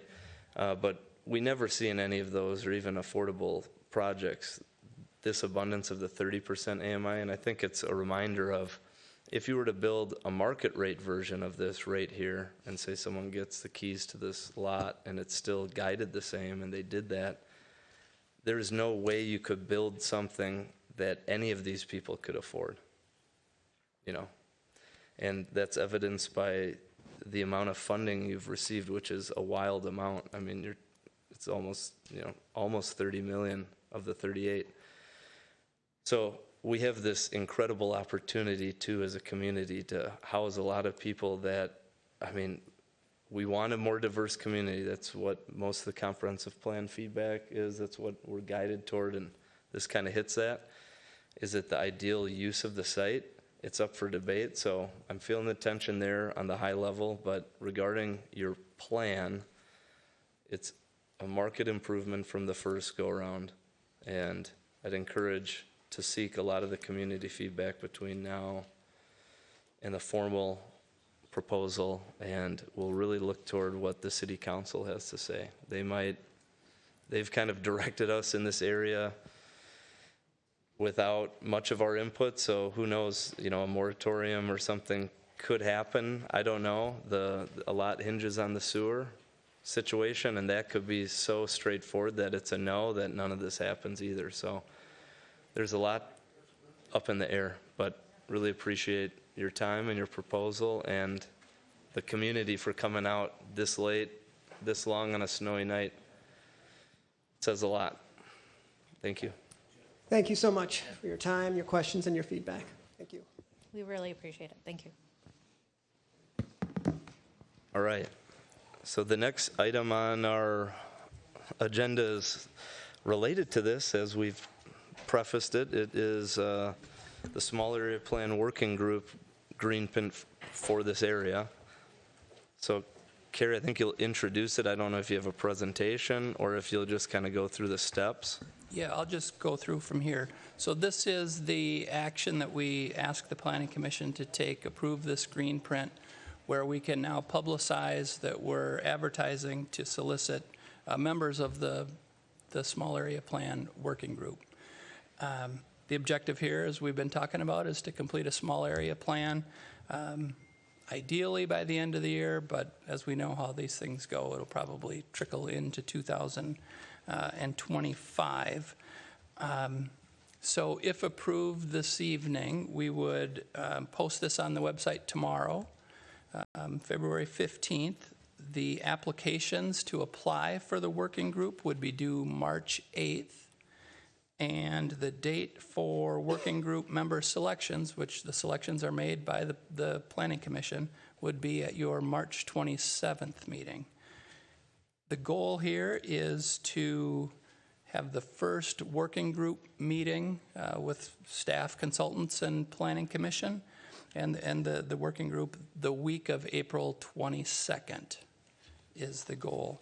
We are currently, there's an RFP for planning consulting assistance. That RFP closes on February 23rd. That's a week from Friday. Again, the decision of selecting the consultant is a Planning Commission decision as well. So the action this evening is for you to approve the green print to solicit working group members. Just want to say one thing to the neighbors who are here and maybe tuning in. I mean, this, just from what you described compared to typical, I mean, this is like purely in response to you caring and sharing your feedback and getting involved. Typically, if we're going through a small area plan process, and like what we proposed initially was to study all the areas, and then even the time frame to kind of assemble the group and have an RFP out there for consultants, then get everyone together. That's usually several months, not this short of a time frame. So just want to thank you guys for, really showing your feedback and helping provide this sense of urgency. Otherwise, you wouldn't see, a RFP closing a week from now when we're approving, let's get going on this. So that's a good thing in the mix, and whatever else we can do to expedite that time frame, I'm certain that the co-chairs will do that. And I guess maybe one piece of feedback is we have 3 planning commissioners that will serve of the 9-member small area plan working group already. And Commissioner Day, Commissioner Miranda, and then who? Commissioner Fell. Oh, wow, we're all here. Maybe, I don't know if you guys had anything to say just about what you're looking forward to on that, or specific feedback to getting this approved, but I just offer you a chance to share any experience. Yeah, well, I'd just like to read the purpose from the document, just so we're all on the same page, and then a little description of it. So it is intended that the small area plan would be adopted as an amendment to the city's comprehensive plan and a guide for future redevelopment and infrastructure decision-making. The small area plan may provide guidance on topics such as land use, transportation, housing, economic development, sustainability, parks, and natural resources. Work group members are asked to take a leadership role and to serve as champions for the small area plan and inform the final document. So the part about being adopted as part of the comprehensive plan is that the comprehensive plan is All over it. I was asking if we could display it. I'm done. I'm done reading. I'm just talking. I'm talking about it now. Oh, okay. Oh, I thought it was being shown. It'll be published tomorrow. Yeah, This will be published tomorrow. sure. But the idea is that the comprehensive plan is approved by the Met Council. Every city has to have a comprehensive plan, so it's not something that is unique to Edina. So this document would become part of that and become part of the city's vision for the area. So, thank you. Anything either of you would like to share as the co-chairs? No, just, I mean, I don't know if people aren't familiar with small area plans, right? They are very instrumental in shaping the discussions for the Planning Commission. The, Southdale design guidelines, the areas around, 44th and France, Cahill was going to be one. I lament that fact that hasn't gone anywhere yet. But in any case, right, it's a guiding document to help shape our discussion and say, what are we looking for in the small area plan? And then we can refer back to it because we've had a discussion with the community and say, this is what we're looking for from developers, right? It gives a direction rather than leaving it so ambiguous. So it's important, right? Our comprehensive plan is important. This as an amendment is very important. So if you want to be a member of this working group, right, make sure you consider that. And it's a time requirement. It's definitely something that we need to put a lot of thought into, right? And you should be passionate about it because it does impact many people down the road. So, thanks. Then if it, like other working groups, typically the aim for selection is to gather a diverse mix of people and perspectives, and we've gotten a lot of feedback from residents about who ought to be involved. People in the area, people outside of the area, business owners, property owners, people with a diverse background of stakeholders in this area and around Edina. So I don't know if there's any more to tee up for that except we just make a motion to approve the adoption, well, not the adoption, but the green print, essentially, for it.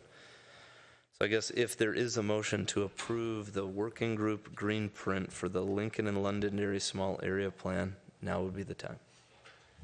A motion to approve the working group green print for Lincoln and Londonderry small area plan. Second? All those in favor say aye. Aye. Opposed? So moved. Thank you, everyone. And that concludes our items on that portion of the agenda tonight. And now we move to chair and member comments. Looking around if anyone has any. Yeah, Commissioner Felt. I noticed on the website that there's going to be a town talk on affordable housing February 29th. I'm not too sure what that means. That's just online. But it's coming up, so I'm going to check it out. And where did you see that? Because there's a city report that was sent out that just went into further detail about that a little bit. Yeah, I was just looking at town talks in the okay. city of Edina. And the next one coming up is on affordable housing. It should be on Better Together, just to chime in there. Thank you. Commissioner Moran, any comments? Any comments? Just a quick one. I was looking at Better Together Edina the other day, and I don't know if you've looked at it lately, but there is a development map aspect to do it now, so that residents can pull up a map and look and see where ongoing developments are. I actually wasn't aware that we had done that yet, so it was a pleasant surprise, and definitely I think a step in the right direction. So kudos to the city and the city staff for getting that done. I think it's very helpful for residents to see a map and be able to click on where developments are taking place and what stage of development they're in. So thank you for that. All right, just one quick comment. So what we do in the city is, obligated to us by law as well as by state law, and I'm sure people have seen there's that end to parking minimums proposal for the state. So things like that, if they do change, and one thing that's on our working plan is to get ready to accommodate the new cannabis regulations and how it relates to land use. But there are bigger things outside of Edina that can affect Edina. So if you're aware of something, share it with us, send it to the city. It's good to be aware of those items because if they are coming, we have to be ready for them. But that's about all I had. All right. On to the next item. We have staff comments. Yeah, no action items from city council to report. They did consider the sketch plan, you recall, that we did at our last meeting on the Macy's site. So we'll anticipate an application potentially from them in the next few months. And that's it for me. All right, one remaining item, adjournment. Anyone ready? Motion to adjourn? All those in favor? Oh, sorry. Second. All those in favor? Aye. So moved. Meeting is adjourned. Thank you.